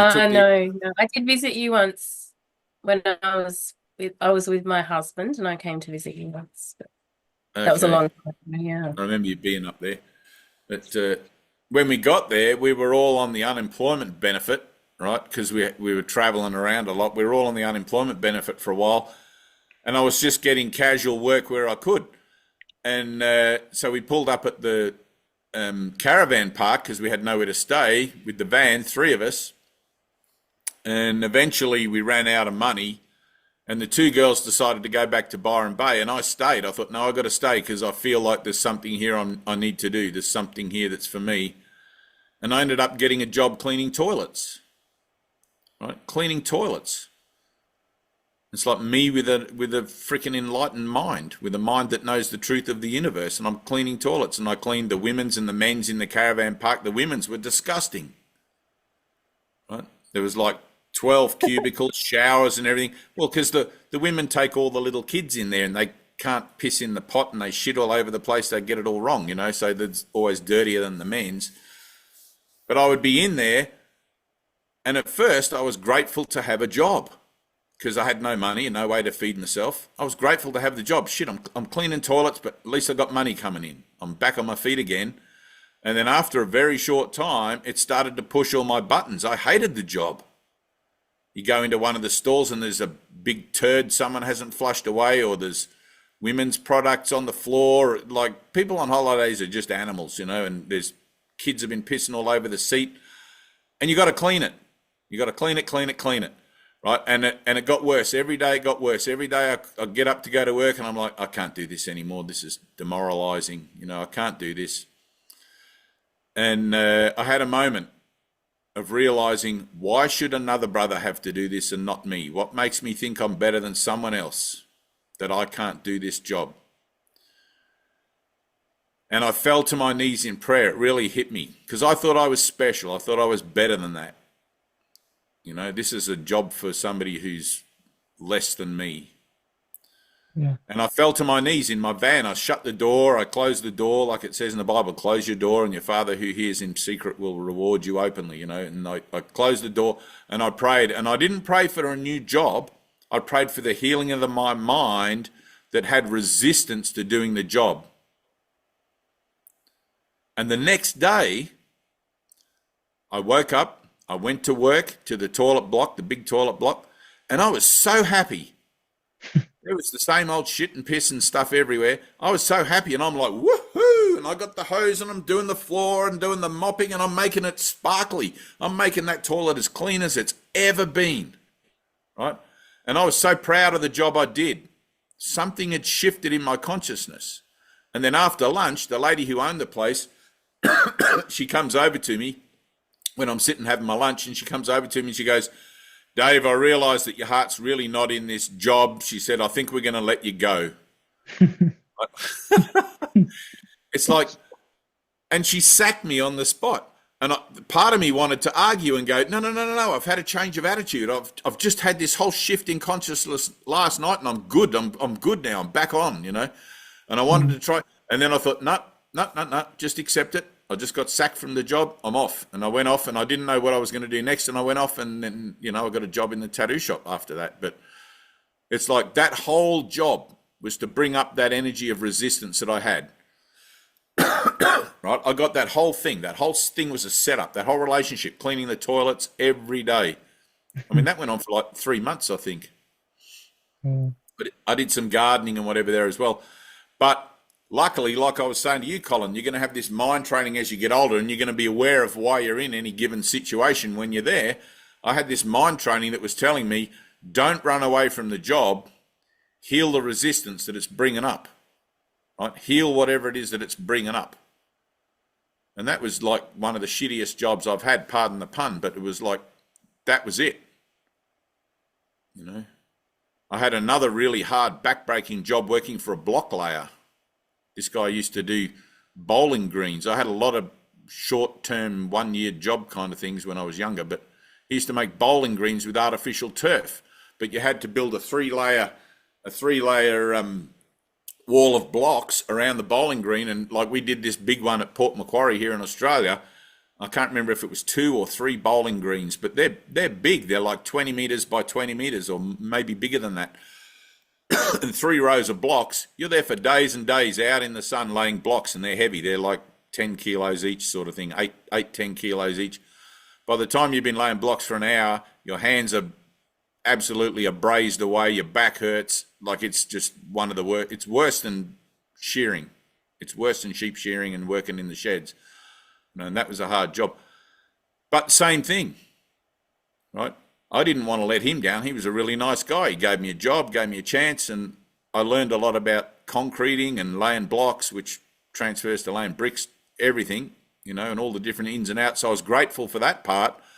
But the pain, I would go home at the end of every day and my back would just burn, and even when I laid down, burn, and he just used to say to me, "Oh, you'll get used to it." You get used to it. I'm like, I don't want to get used to this. And it brought up all this stuff in me. Eventually, though, I never got really to the point where I released anything on that particular event. The job ended, we finished the thing, and then he went into liquidation, I think, after that, and we never did another job. But you can see what it is that it brings up. Right? You can see the energy. You can feel it coming up. It's like any job. You start a job, at first you're grateful to have a job. See you, Alice. At first you're grateful to have a job. Then after a while it's like, oh, I hate this job. Because the reasons that you need the job for in the first place have been fulfilled, and now it's just a job. Mm. Now you got the real work ahead of you, the spiritual work. Even Jesus had his moment of doubt in the Garden of Gethsemane. Let this cup pass from me, Lord, to another, unless it is thy will, and then I'll do it. He had, all his resistance came up. Same thing in the desert, when he went into the desert, 40 days and 40 nights to challenge the devil, to be presented with his temptations. He didn't step out of that circle. He stood there and he let it come up.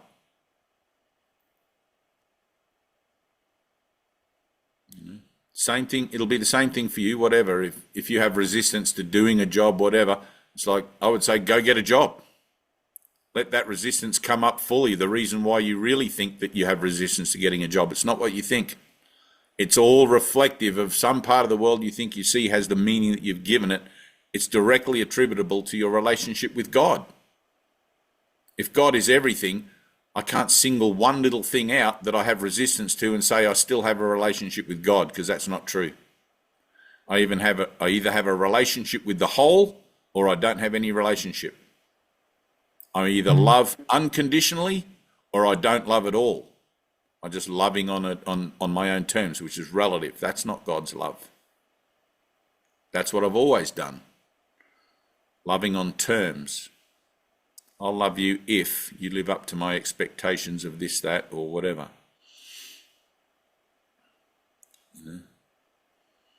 And it's a tough gig. It really is. It's a tough gig.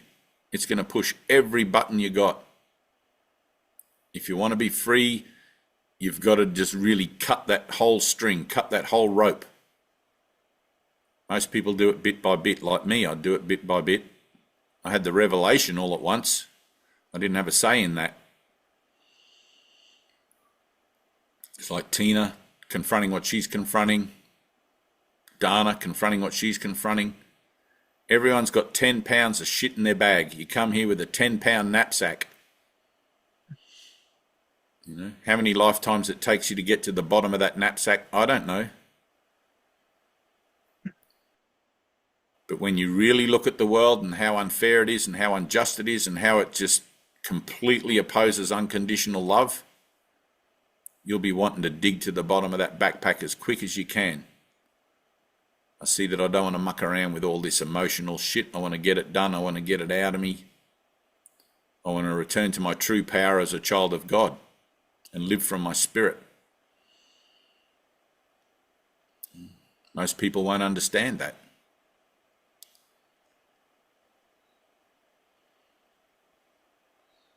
One of my most favourite examples of that is Mohandas Gandhi. Gandhi just, man, that guy. He was around, Jesus, in the time of Jesus, his 3-year ministry would have been something to see, I'm sure. But Gandhi was so well documented, went through so many different situations in the name of freeing India from imperial rule. If you've never seen that movie with Ben Kingsley, watch it and you'll see the action of atonement in progress, like it's happening. He externalizes it, but it gives you such a beautiful example. Total defenselessness. When they lay down in front of the King's Armed Horse Brigade, all the Indian people, they just lay on the ground. They don't know what's going to happen. There's a whole platoon of armed men on horseback that have come to dispatch with them, to get rid of them. And Gandhi yells out to them, lay down, the horses won't trample you, lay down. And they all lay down on the ground, and the horses don't trample them. But they had to take that chance. They had to trust that Gandhi knew what the hell he was talking about.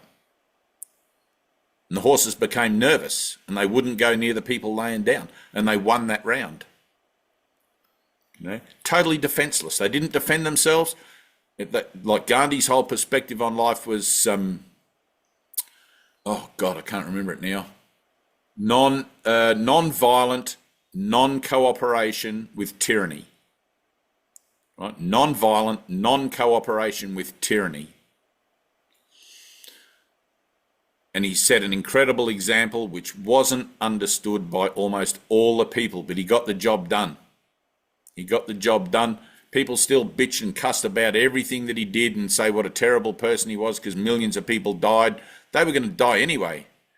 He was living in a time and in a place where Muslims and Hindus were at each other's throats on a daily basis. And in the middle of that, you had the British Empire trying to tell everybody what to do, as they always do.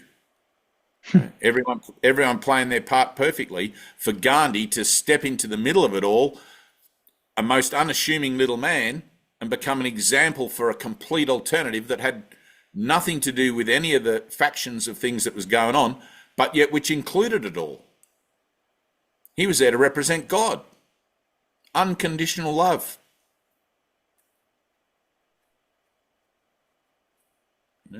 Just a little lawyer from Delhi.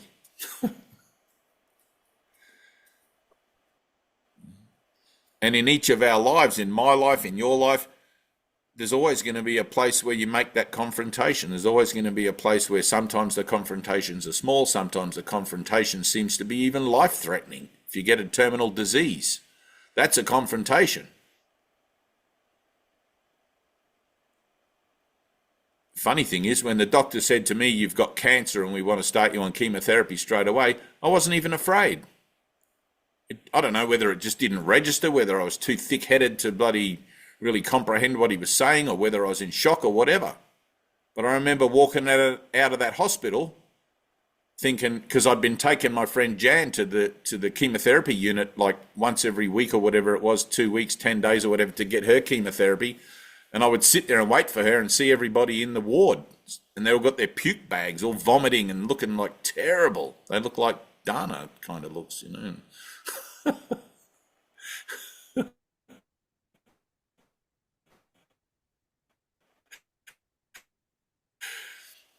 I thought, no, feeling kind of empty.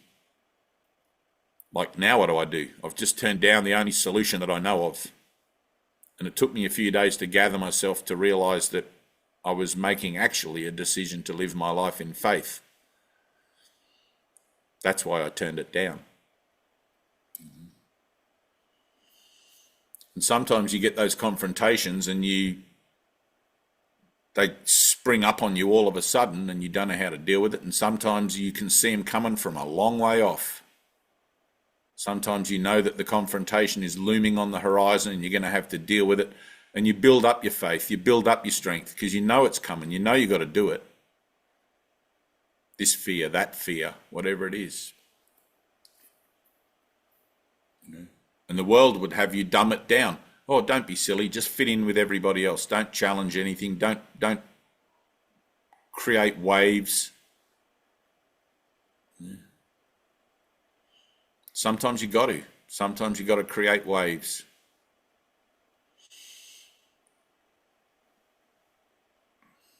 Zoe's gonna be a big wave person a few years from now. Yeah, exactly. All right, any questions? Anything? Anyone? Carl, you good? Where are you at there from watching? What part of the world?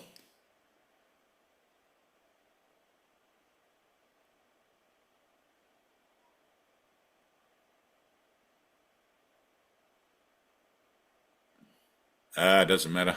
It's a little button down there somewhere. You in Australia? Yeah, you look Australian. Isn't that funny? You can tell people's their look.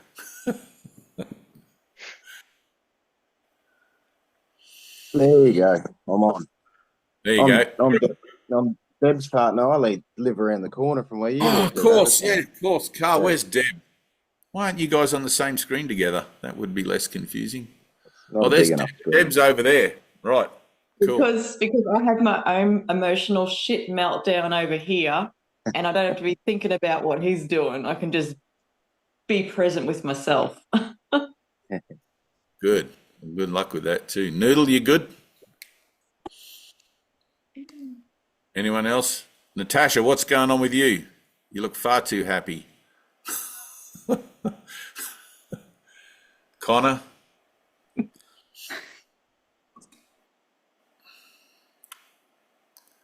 Hello. Malik? Where are you, Malik?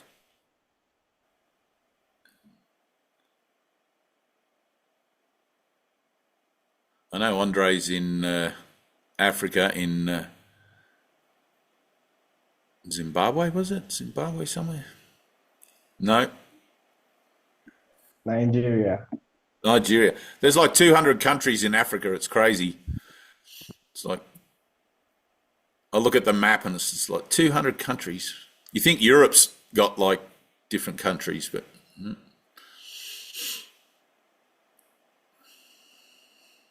no questions. Connor, you want to read lesson 44, please? I have a question. Who's got a question? Who's got a... Noah. Oh, Noah, go for it. Yep. Yeah, I'm thinking about the people who believes in Jesus with all their heart, but they didn't have the experience and they still believe only the Bible and all their life, and they're doing whatever, I don't know, they're doing preaching, and so I don't know what's about them. That's a very loaded question. But so firstly, what about them? Right? Because this is all about you. So part of the idea of mind training is training yourself to realize that your questions is always going to have more questions. Mm. Right? If I answer the question, what about them? You'll come up with another question instead of just being still. But the basic answer, and I know where you're headed, the basic answer is simply, what is 10,000 years? For they have come. Right? Everybody gets home. Everybody wakes up. Even people that say, I don't believe in God. Even people that want to nail Jesus to a cross. That includes the sinner and the saint. That includes the people that you think are this and the people you think are that. Everyone's included. Right? Mm. I wouldn't leave this continuum with one person behind, not even one ladybug. My atonement is accepting atonement for the whole thing. All my thoughts, all my ideas, even if they want to kill me, even if they want to just, you know. But the idea of time is always against you, because you always want to take as much advantage of time as you can, right? There's nothing worse than wasting time on earth, not putting in the effort to look at your own baggage of shit, right?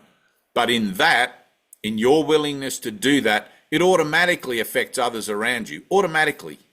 It cannot not, because your energy changes, your purpose changes, everything changes. And people all of a sudden have another reference point for a possible outcome in life that's not what they thought it was, because they look at you and they go, hey, what's going on with Noah? Let's go and talk to Noah, because all this shit going on, he seems to be cool with it. What does he know we don't know? Right? All that kind of thing. Eventually, religion and all of the people that believe in Jesus through churches and whatever, that's fine, that's great. I don't have any problem with that, right? I've got no problem with anyone or anything. But eventually, every kind of temporal association that you have, whether it's religious or even spiritual, even this Zoom meeting, eventually all of that's got to go. Eventually you stand in the world all by yourself, completely alone, and realize that it's just you and God. Whether you've had an experience of God or not, it doesn't matter. It's you and the great unknown.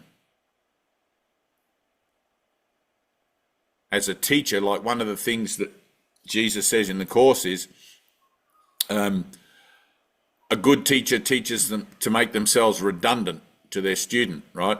It's like for me, I bring you, right? Let's say you and I will walk on this journey together for a while, and I'll bring you right to the edge where you can see what it is that you got to do, where you can see where it is you're about. Then it's up to you. I can't do it for you. I can only show you what's in front of you or help you see that for yourself, right? All the other people, they're not asking me for help. If I walked into a Christian church and said, hey, I had a complete out-of-body thing happen to me and I found myself back in eternity and I remember God perfectly and you were there, they'd think I was crazy. And yet they're standing in a church singing Kumbaya. And I know that they think I was crazy because I have done that, and that is the result that I got. Blank expressions. Except for one church. We went to a Pentecostal church down in Canberra, and it was that was actually an incredible experience. Everyone was just going fucking mental. I would say they were all on drugs, but the energy there was so high. It was beautiful. It was beautiful. And I realized even if I did think I should say anything to anyone or anyone asked me a question, I was just going to shut my mouth because whatever those guys were doing, it was just right on. I was totally for it, you know? So, but there's always going to be more questions. What about this? What about that? You got to realize that there's no answers to your question. There's only God. The thing that you're looking for, the one answer that will answer every question that you have and never will have is God. And then the next question will be, well, how is that possible? There's always going to be another question. Well, find God and you'll find out. Find God and you'll know. Remember your creative source and you'll remember everything, like literally everything. Everything will suddenly make sense. That's what the illumination of the mind is. All of a sudden your ignorance is illuminated and you understand how it is that you've been missing the point for all these years. It's like, holy shit, how didn't I see this? This is just a dream. It's just an illusion. It's like Neo in the Matrix. Yes. You know, red pill, blue pill. We don't want to sit here and ask questions about what the ingredients of the red pill and the blue pill are. Just make a choice. Take a damn pill. Have the experience, and then we can talk about it all makes sense. Until then, you're trying to examine it from a position of nothing makes sense. So any answer I give you is going to fall into the framework of that position. Okay. You know, and you'll think that your ability to try and make sense of my answer conceptually is what I'm actually talking about, and it's not. Because I'm not actually saying anything at all. There is no spoon. Have you seen The Matrix? There's no spoon. Yeah. There's no All right, spoon. Connor, let's have that lesson. What's the page and everything? Lesson 44, please. Alrighty, give me one moment. In the workbook. Alrighty. I just downloaded it. Oh, you just downloaded it? Yeah. That's I fine. downloaded the audiobook and then I realized I downloaded the wrong thing. Okay. You might have to actually skip me because I don't know how to use this. Who's got a book on them? Deb? Once I figure it out, I'll tell you. Anyone got a book? Lesson 44. Andre, you got a book? Andre has a beautiful voice. When he reads a lesson, it's like somebody singing. Okay, It's true, man. I have to You jump a little. do. Your connection's not so good. Anna? Natalie? Anyone? Yeah, I'm ready to go. Go for it. Okay. Full lesson. Yep, the Lesson full. 34. Yeah. Okay. God is the light in which I see. Today we are continuing with the idea for yesterday, adding another dimension to it. You cannot see in darkness, and you cannot make light. You can make darkness and then think you see in it, but light reflects life and is therefore an aspect of creation. Creation and darkness cannot coexist, but light and life must go together, being but different aspects of creation. In order to see, one must recognize that light is within, not without. You do not see outside of yourself, nor is the equipment for seeing outside you. An essential part of this equipment is the light that makes seeing possible. It is with you always, making vision possible in every circumstance. Today we are going to attempt to reach that light. For that purpose, we will use a form of practice which has been suggested once before and which we will utilize increasingly. It is particularly difficult form for the undisciplined mind because it represents a major goal of mind training. All right, read that sentence again. It is particularly difficult form. It is a particularly difficult form for the undisciplined mind because it represents a major goal of mind training. Good. It embodies precisely what the untrained mind lacks. Yet the training must be accomplished if you are to see. Have at least 3 practice periods today, each lasting 3 to 5 minutes. A longer time is highly recommended, but only if you find the time merely slipping by with little or no sense of strain. The form of exercise we will use today is the most natural and easy one in the world for the trained mind, just as it seems to be the most unnatural and difficult for the untrained mind. Right, that distinction is important. Right, that distinction is really important because it tells you that if you do find it difficult and unnatural, your mind is untrained. Okay, so in the application of the lesson, if you find it difficult and unnatural, it means your mind training is not up to par with this major aspect of learning. That's what he's telling you. And this is only 44 lessons in out of 365.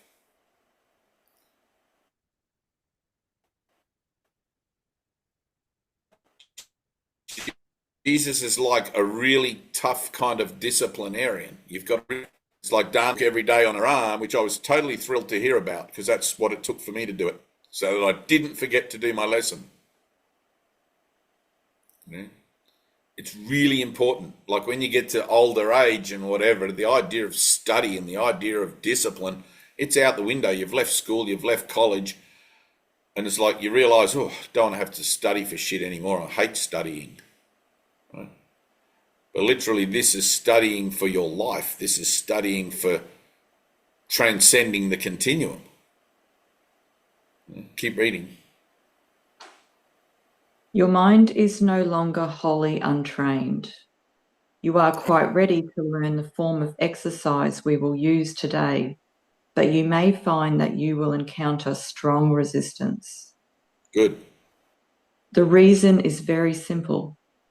While you practice in this form, you leave behind everything that you now believe and all the thoughts which you have made up. Properly speaking, this is the release from hell. perceived through the ego's eyes, it is loss of identity and a descent into hell. If you can stand aside from the ego ever so little, you will have no difficulty in recognizing that its opposition and fears are meaningless. You might find it helpful to remind yourself from time to time that to reach light is to escape from darkness, whatever you may believe to the contrary. God is the light in which you see. You are attempting to reach him. Begin the practice period by repeating today's idea with your eyes open and close them slowly, repeating the idea several times more. Then try to seek into your mind, letting go every kind of interference and intrusion by quietly sinking past them. Your mind cannot be stopped in this unless you choose to stop it. Don't choose to stop it. It is merely taking its natural course. Try to observe your passing thoughts without involvement and slip quietly by them. While no particular form of approach is advocated, what is needful is a sense of the importance of what you are doing. Right.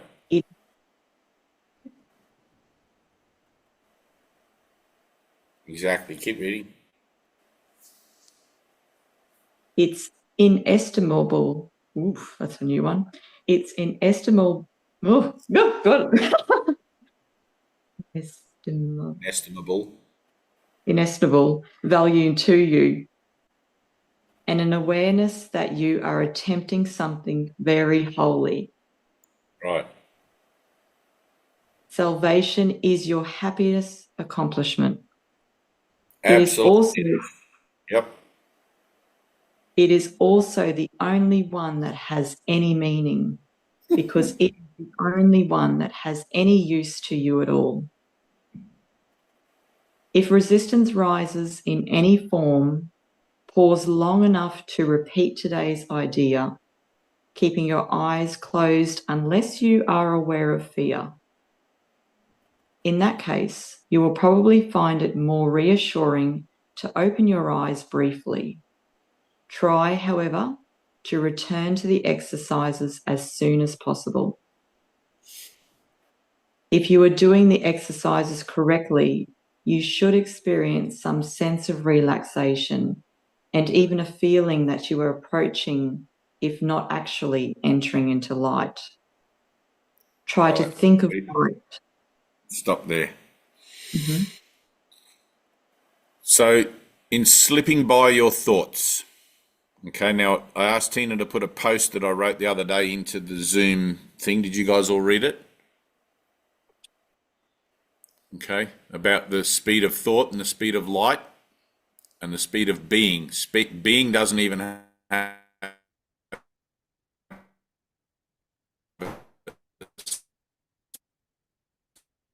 speed, it's a state present in an activity of slipping beyond your thoughts, okay?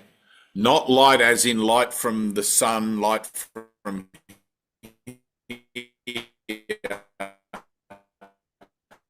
but light as in the light of Christ, which is in your mind and exists in your mind all the time waiting for you to discover it. But if you look at one of the lessons, I think it's lesson 14 or 16, whatever, one of the lessons is where Jesus says to you, imagine your thoughts as an oddly assembled parade of thoughts going by, or whatever. I always think of it like a train, right? And each train has carriages. On this carriage is my thoughts about this person, this situation. On that carriage is my thoughts about monkeys. On that carriage, my thoughts about lions. It's just like a circus. It's crazy. Everything's like jugglers and clowns and entertainment, right? That's what it's packaged as, entertainment. But between each carriage is a little gap where it joins to the next carriage, right? But like a roll of film, right? When you have the old 8mm film to make a movie, it's 24 frames a second. That roll of film goes past in the camera so fast, you see the picture, but you don't see the little thin line that joins the two images together or all the images together. There's 24 frames a second, so in every second there's 24 opportunities to find that thin black line of the negative film that connects the pictures, right?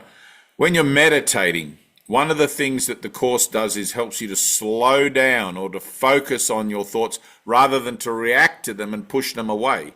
Jesus uses several techniques of different meditation in the Course. Right? One of those you're going to find helpful and useful. There's 2 or 3 different kinds. You'll find them as you go through the workbook. Right? The one that worked for me and still works for me and always works for me is I slow my thoughts down as if I'm looking at a roll of film, and I become aware of where it is that one thought ends and the next thought starts. And you might think they don't really start. They're like this amorphous kind of gel of blah, blah, blah going on in there. But it's not actually true. It is like an oddly assorted procession going by. With discipline and mind training, you can train yourself. If you step back to observe rather than interact with the thoughts, you can step back to observe. And just as like a devout Buddhist monk can slow down their heartbeat, slow down their metabolism, slow down everything, you can slow down your thoughts to the point where when you're getting to the end of the workbook, Jesus says, and now we say God is and we cease to speak. Right? Anyone who tries to do that without any significant mind training can't cease to speak. The mind just babbles on. What do you mean? How do I stop this voice? How do I stop this speaking? But literally, and now we cease to speak. We cease to speak in the next thought you don't have. You cease to speak in the gap between your thoughts. And it's in the gap between your thoughts that when you learn to focus on it and when you learn to feel the subtle energy, because it feels different. It's all of a sudden it's something new. What's this? What's this gap? I've never noticed it before because I've been so preoccupied watching this film of my life. These meaningless thoughts, right? All of a sudden, hang on a minute. There's something between my thoughts. Hang on a minute. There's a door. There's a gap. There's a passageway. Knock and the door shall be opened. Seek and you shall find. Right? All of a sudden, there's this thin little place in consciousness in the rapidity of my thoughts that I've trained myself to focus on instead of my thoughts by simply being still, by simply being very still in my mind and allowing it to present itself to me. And all of a sudden, because like attracts like, I'm attracted to it and it's attracted to me, and boom shanka, there's the connection and I'm out of here, right? Direct light. Every time, like that. Every time I open my mind, it's not that I'm suddenly stopping thinking or trying to stop my thoughts. I'm instead focusing on the silent place between my thoughts. At first, it's difficult to do. It's like that lesson we just read. An untrained mind accomplishes very little, which is why the mind training is a discipline, and you've got to take it on board as that until finally you get the results.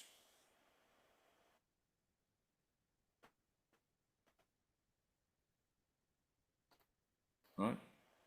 In my flashes of light and thresholds of light and orbital sort of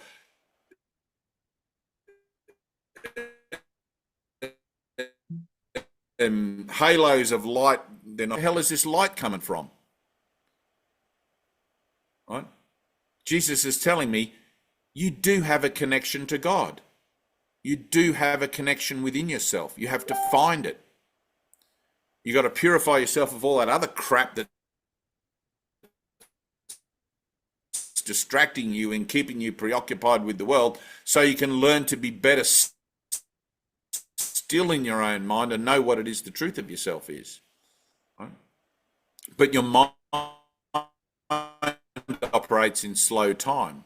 In that post that I wrote, by the time the light from the sun reaches the retina of your eye, that takes 8 minutes, right? And I'm using an external example to illustrate this. That takes 8 minutes.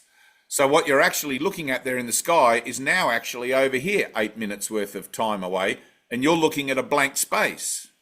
That's the whole condition of the human consciousness.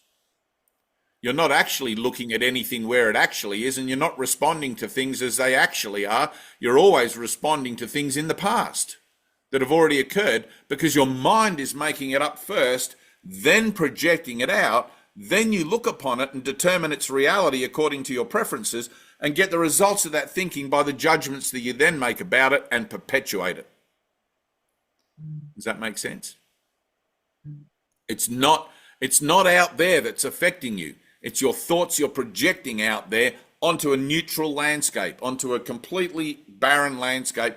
I'm projecting my opinions, my judgments, my everything onto this person, situation, or event, and I'm getting the results of that, and it's keeping me in slow time. It's preventing me from actually transcending or traversing the terrain of my consciousness and finding that gap, finding that door where I can knock and it shall be opened and the truth will be revealed. Because the truth is seen in light. That's a discipline. And there's nothing in me that's not in you that can't do that. It's a matter of willingness. Right? It's a matter of willingness. I'm not special. I'm just as klutzy and stupid as any other person on the planet. I'm just Dave. I don't even get a fancy name. Dear one. Everyone's dear one. There's no badge. There's no little trophy to put up on the shelf and hooray, you remembered who you are. There's nothing. But that's the purpose. That's the whole point of mind training. Now, you're going to have those experiences. Jesus calls them holy instants.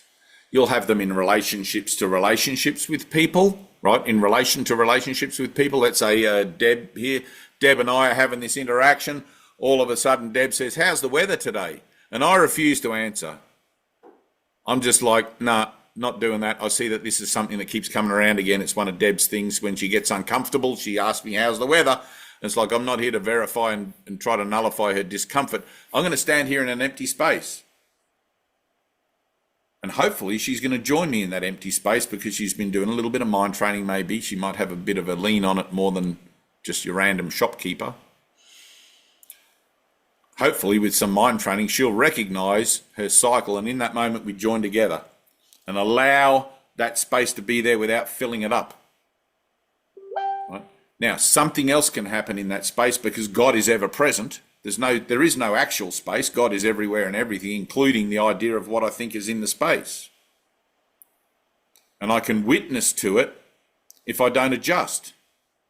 Because as soon as I leave that space, I'm going to start to feel uncomfortable. Oh, I'm being a dick. I'm being a dick to poor old Deb. She only wanted to talk about the weather. Why don't I just say, yeah, it's lovely weather, then we can just get on with our lives. Well, that's a purpose I don't have a use for anymore. And neither does Deb. We're willing to make the confrontation. We're willing to make that uncomfortable place a reality for a second and see what's there actually, what we're trying to cover over with our meaningless thoughts. And you do that in your physical relationships, but eventually everything turns within. Eventually you realize that the external world reflects the internal world, and halfway you get through the workbook and it's more inclined to be looking at your thoughts internally as an idea of that's where you're going to make the changes. Right? And you'll still get the external witnesses. You'll still get relationships, people, situations and things changing. It's like Tina with her rats. That was a great one. All of a sudden everything changes. Where's Carrie? Carrie with her boss and her next door neighbour, right? But you've got to keep at it. Those relationships and those grievances, you've got to keep at it. Otherwise your ego will just sort of have any profound significance. The profound significance should be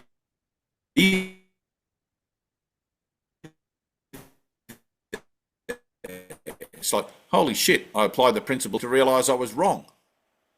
And then something else flowed after that, right? Don't stop, keep going. Get out of your comfort zone at every expense, whatever it costs you. Get out of your comfort zone. Give up the world.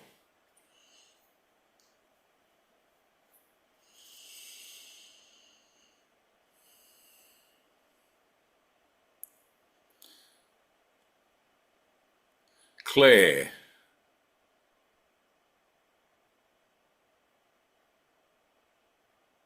Lesson 45, please. Can you read? Yep.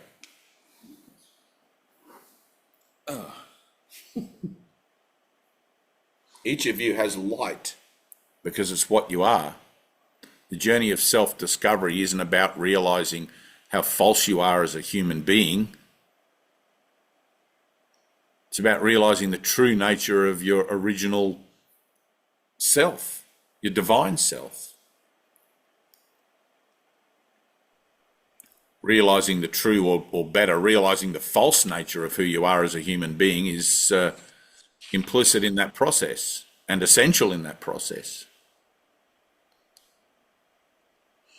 Go for it.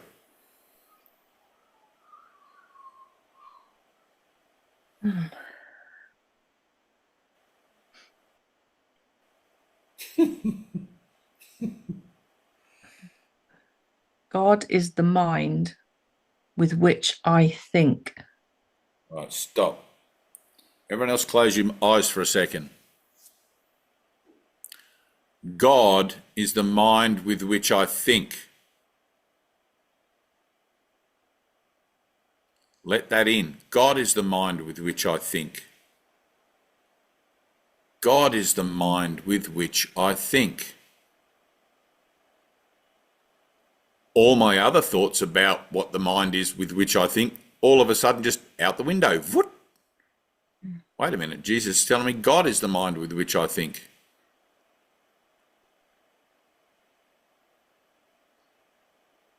Ego's going to say, what does that mean? How's that relative? How do I control that and manipulate it? Well, look, controlling it and manipulating it is what this looks like. Been doing that all along. Keep reading.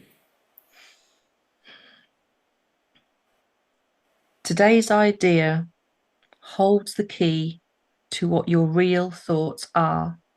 Your real thoughts. They are nothing that you think you think. Just as nothing that you think you see is related to vision in any way. In any way.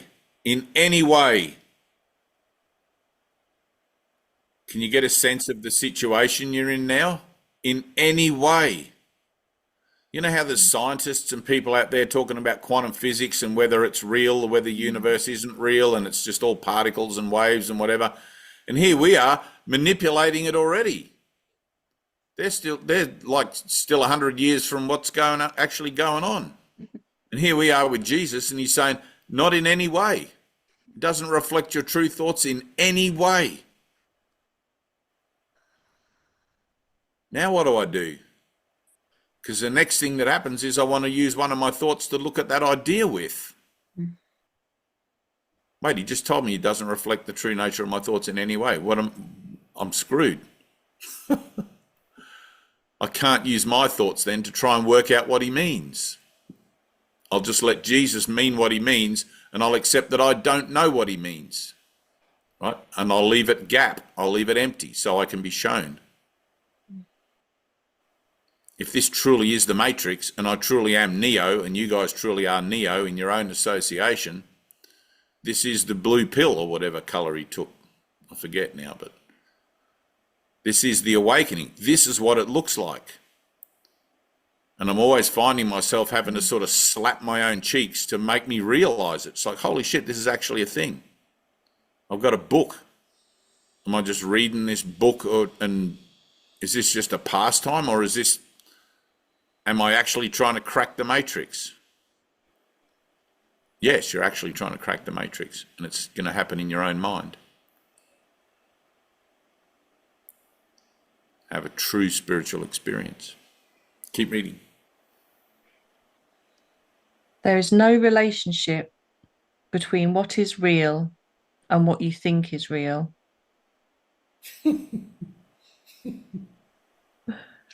Nothing that you think are your real thoughts resemble your real thoughts in any respect. In any respect. Holy shit. Nothing Life that is you think. what I think it is. Nothing that you think you see bears any resemblance to what vision will show you. None. No resemblance. No resemblance. This is why you have to become revelation ready. It's going to shock the hell out of you when you realize what life actually is. There's no arms and legs, there's no trees, there's no cars, there's no world, planets, stars, oceans, there's nothing, there's none of that. It's totally different.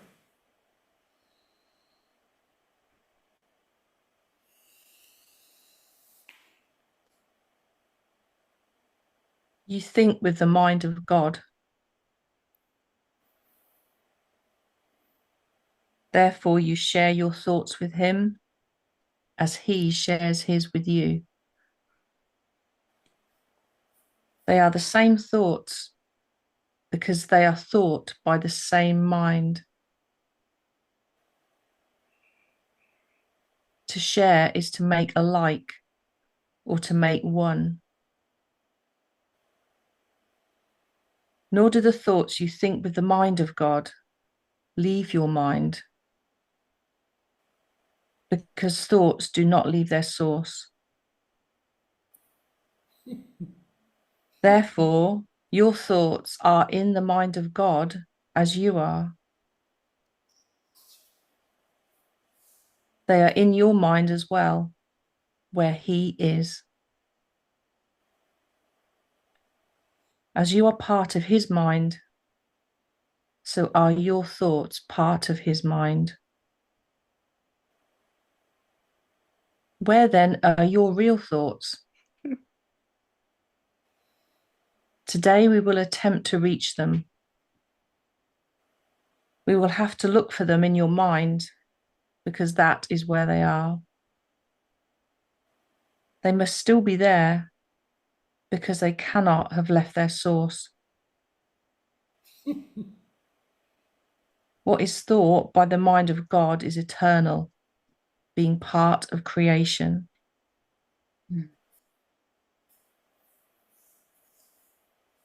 Our 3 5-minute practice periods for today will take the same general form that we used in applying yesterday's idea, Good, that'll do. Do you begin to get a sense of understanding that nothing you think is how things actually are? Claire? It's like it's really not what I think. It's never going to be what I think. He's telling me that it doesn't resemble, my thoughts about what I think reality is don't resemble reality in any way.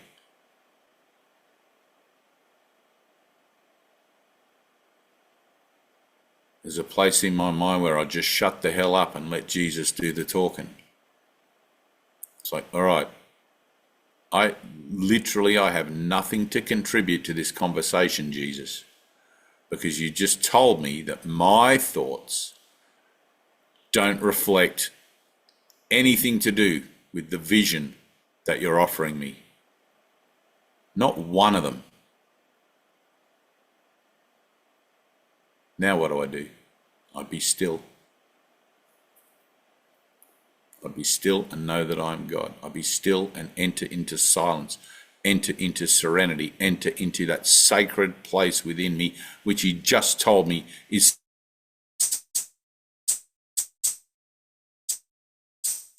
still there in me, where my truth. That's a disciplined and meditative step. Mind training is essential. It is required. This is a required course. I'm attempting to leave behind the world I think I see. I'm attempting to transcend the world, to rise above, to ascend into the spheres where my actual life still carries on.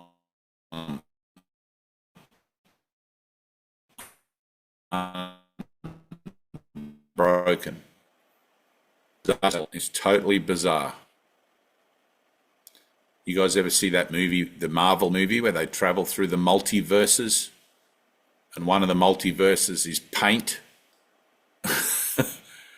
and all of a sudden they become beings of paint, different colors and fluid and like just almost like a liquid, but it's still them. It's more different than that. It's more different than that. But when you experience it, you'll recognize it as your true home, your true nature, your true state, and you won't want to come back here. You've been conditioned to here, but it's not natural. You've been conditioned to this world, but it's not your home.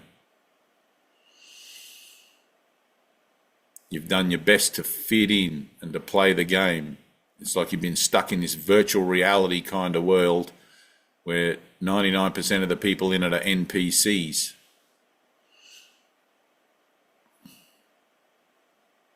And it's bizarre. It's freaking bizarre.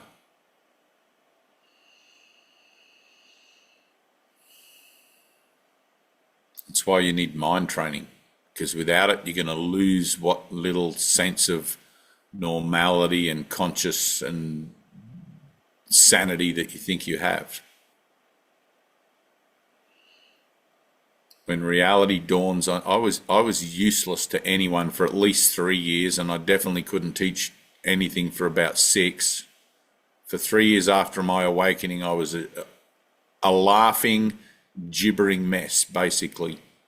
I could order food, I could clean my house, I could do basic stuff. But if I had to engage anyone in conversation with meaningless, pointless, empty, nothing concepts about this, I couldn't do it. I couldn't do it. My mind just, it was like quicksand. All of a sudden, my consciousness felt like it was bogged down and I just literally couldn't talk to people. Which is why I guess people go off and become hermits and... But with the mind training, I've been going through this mind training, now I'm kind of useful to a certain group of people. I'm useful to a certain expression.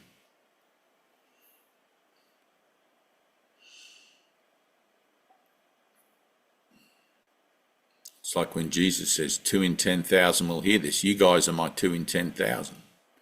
I'm going to do my damnedest to make sure you can hear what I say, knowing full well that you're going to resist what I'm saying.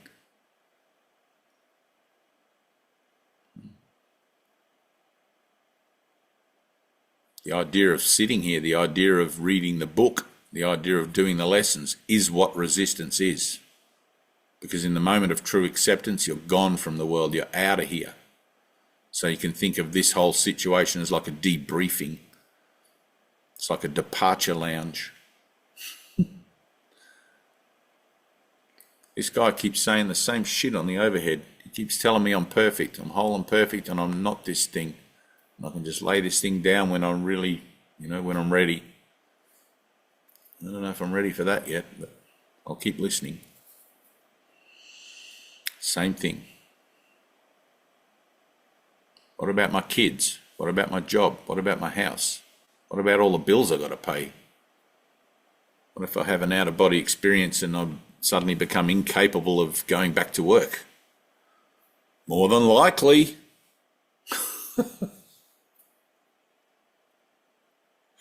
You're going to have to get a different kind of job.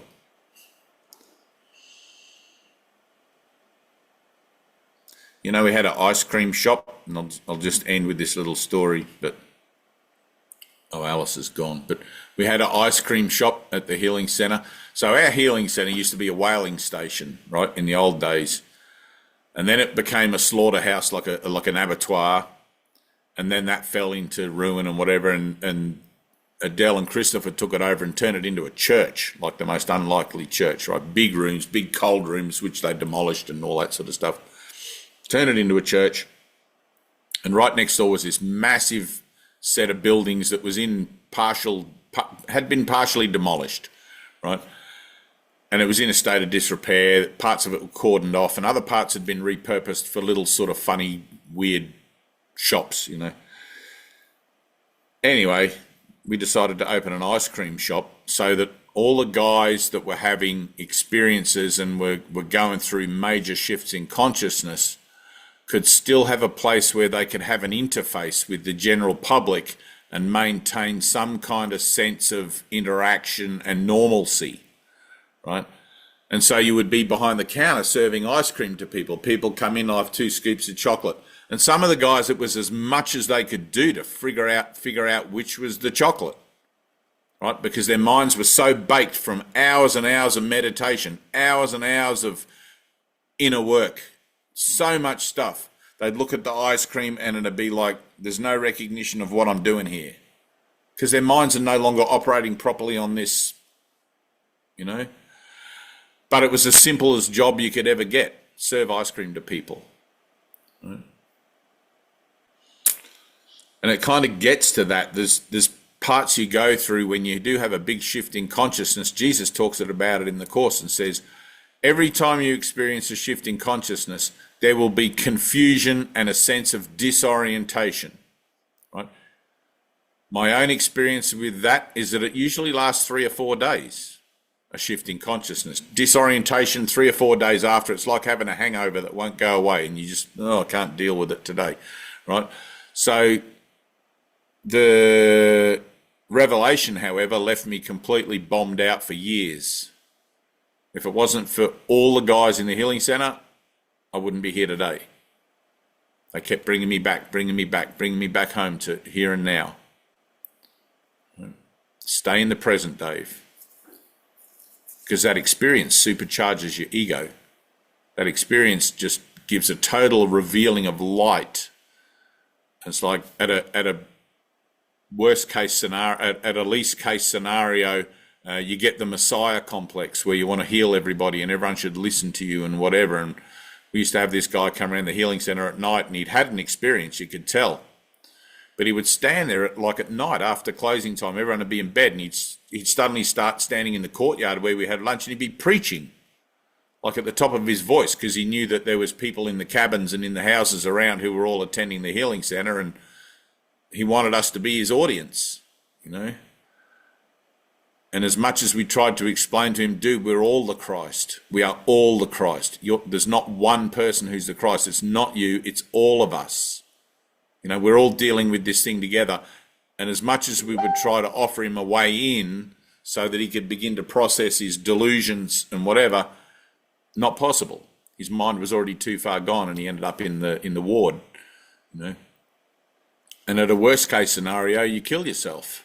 You destroy your body. Because the mind reacts so in such a rejection of what this is, because suddenly you know the truth about yourself. I'm not this body. And the conflict, the paradox between finding yourself in the body or of a body and knowing that you're not the body is intolerable. It was completely intolerable for me. I did not want to be here. I did not want to be back here. But I recognized that somewhere in here in the dark night of my soul, I prayed to Jesus for a way to be helpful to my brothers that was out there in the world like me trying to make sense of their lives. And I realized that this was my chance. I'd been given something incredible and now all I had to do was learn how to use it. And even that I'm still doing today. I'm still learning today how to use it, how to use the gift that was given to me, day after day, moment after moment. Feeling it all, feeling it every damn step of the way. I know I seem to be a little bit chipper and a little bit like, woohoo, because in here there's a sense that I'm out of the rough now. I'm out of the worst part of it. I don't know if that's true, but that's how it seems to be. But I've put in the work. I've done the work. I still don't trust myself. I still hold true to I'm a liar and the son of a liar. But I've learned to accept that. It's no longer a confrontation. It's like, all right, I could be kidding myself here, but I'm going to take a step.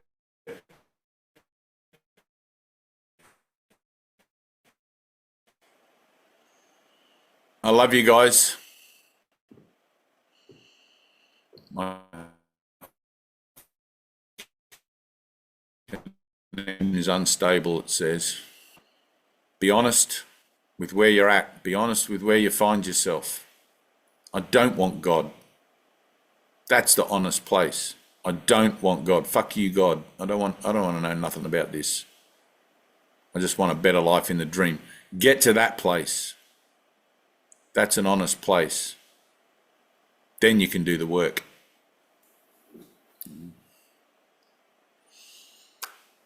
Peace. Peace.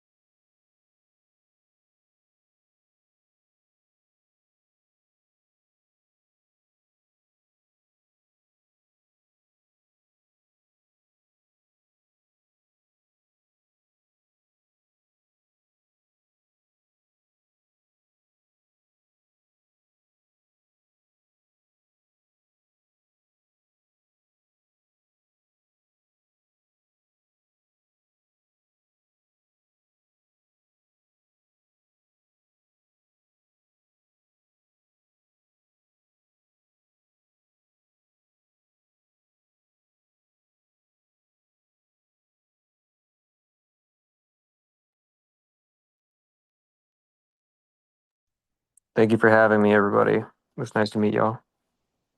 Goodbye, Connor. Goodbye, everyone. Thank you. Love you.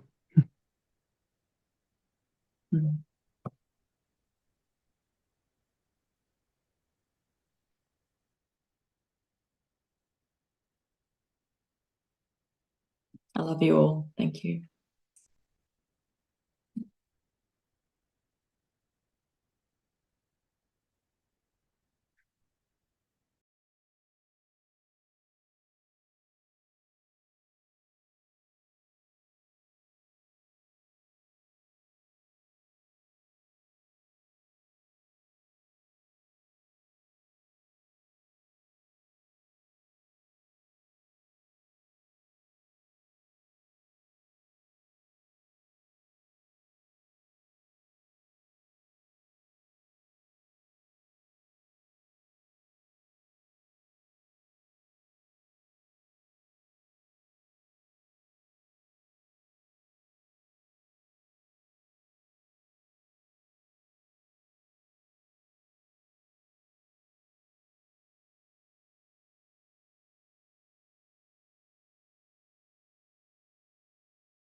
Hi, Tina.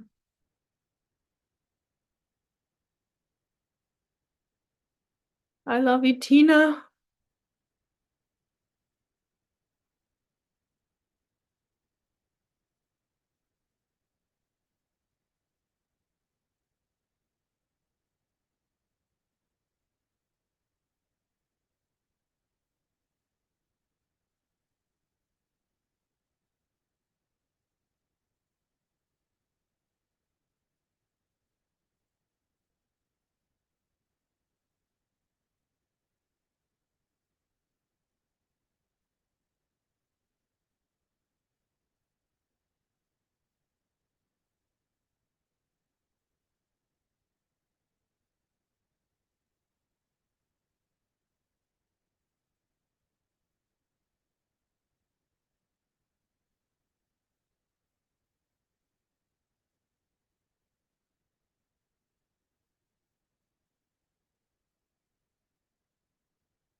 You're muted if you're talking. You don't have to, though. I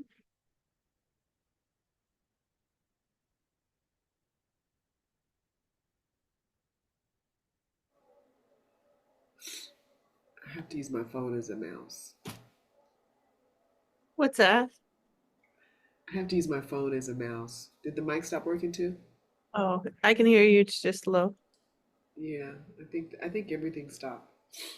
The mouse, my buds, the mic.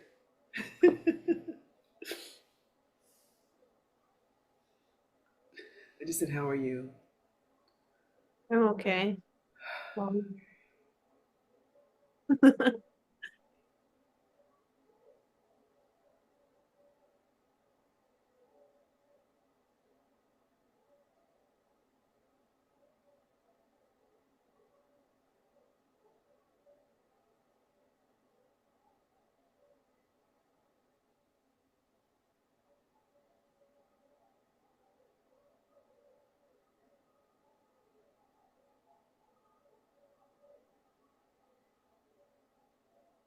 the elevator.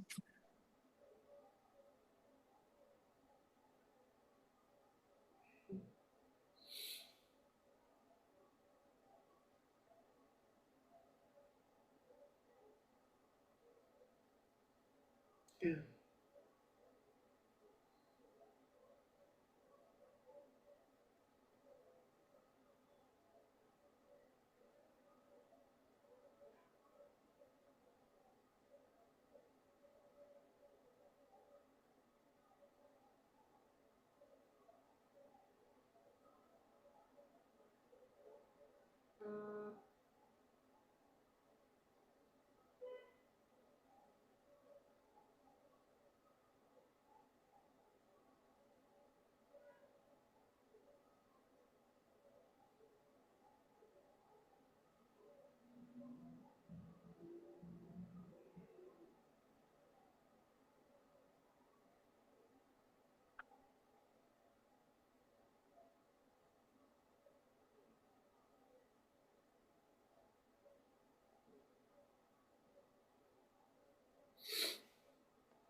I wish I could be on the other side to, to help you now. But take comfort in I'm with it. I'm in there with you. So you have a comrade with you. Okay. I really wish I could be on the other side pulling you out. But we're linking arms, okay? Yeah, you know. I wish I could do the same for you. No, you're linking arms. That's good. We're linking arms.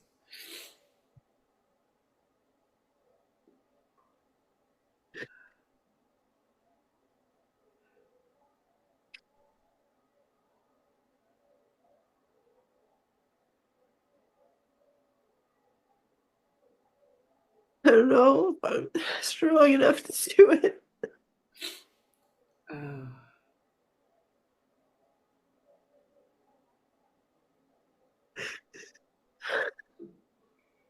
Carrie, I could throw a cliche out. I could throw a course quote out. I mean, that's the first thing that pops into my fucking mind.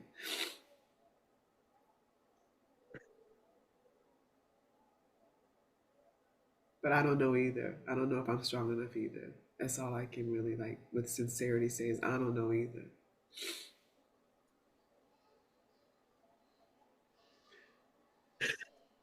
And the mind training tells me it's not my strength.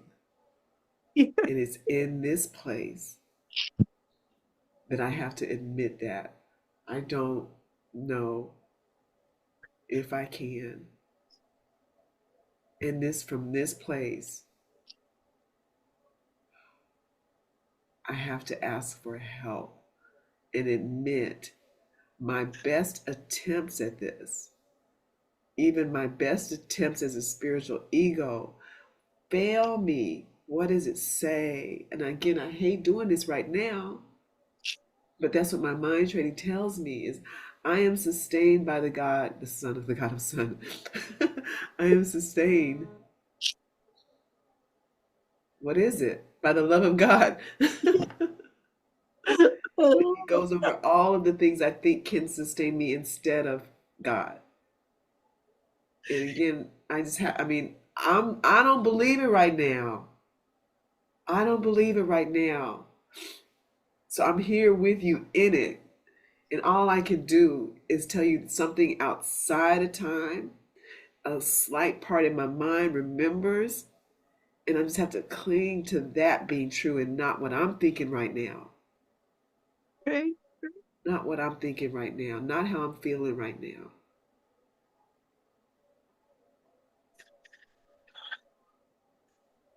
Because honest to God, I tell you what, I know there's more, and I don't want to jump over there so fast. I know there's more. I don't want to jump because I'm really tired. And I think I'm right, Carrie. I think I'm right. I know. I think I'm right. My mind is like, fuck Dave. Fuck this group. Fuck you. And then I look and I see two other people of color. And I'm like, fuck you guys. Why aren't you? I mean, it's like, I'm going to make this. I'm going to make myself right. Yeah. Everybody's wrong but me. So there's more. It's like, fuck. I don't know that I'm even willing, but I'm going to stay until I am.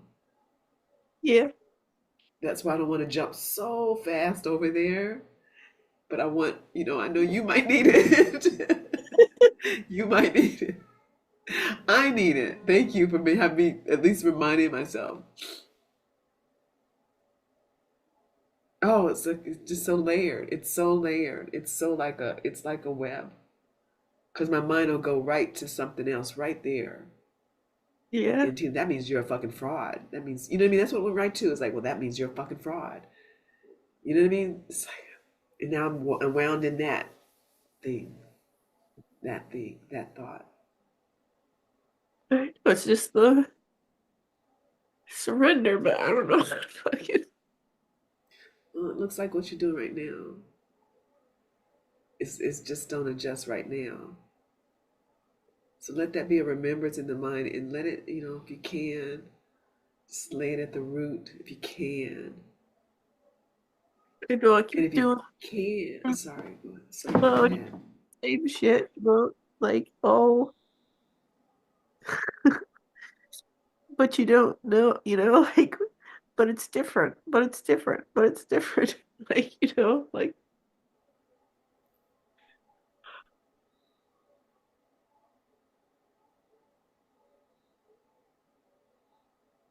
Just feels so fucking. I mean, it's all the same. I know it's all the fucking same. It's all the same. Just feels like so fucking isolating and separate. Fucking. Yeah, yeah, yeah. And then my mind says it become more separate. You know what I mean? Because I'm like, I'm gonna feel so separate in this group as always. Yeah. And then Right. all of it's separation, separation, and it goes, and you should be more separate, and you should Yeah. leave. You should fucking right. You should leave now. Yeah. The Yeah. greatest Because seek you never find. It's like be yeah. still right here. Mhm.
don't even know how to talk.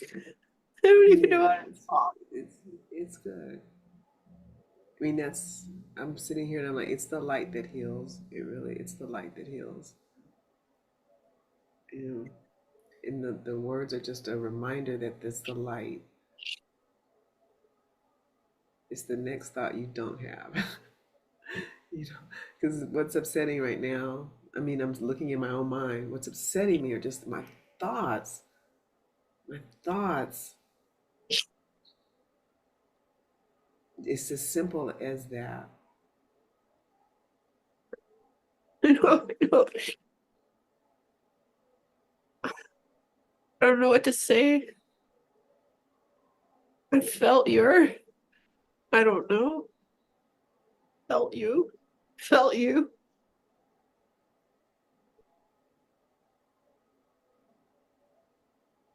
But I don't know. Maybe not.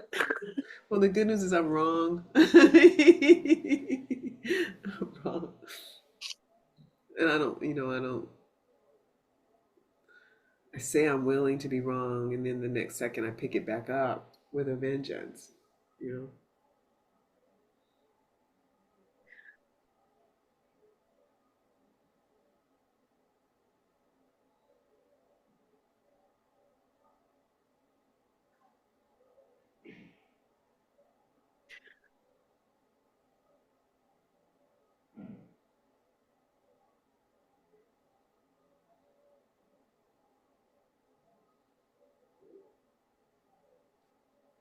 Do you ever feel just fucking crazy?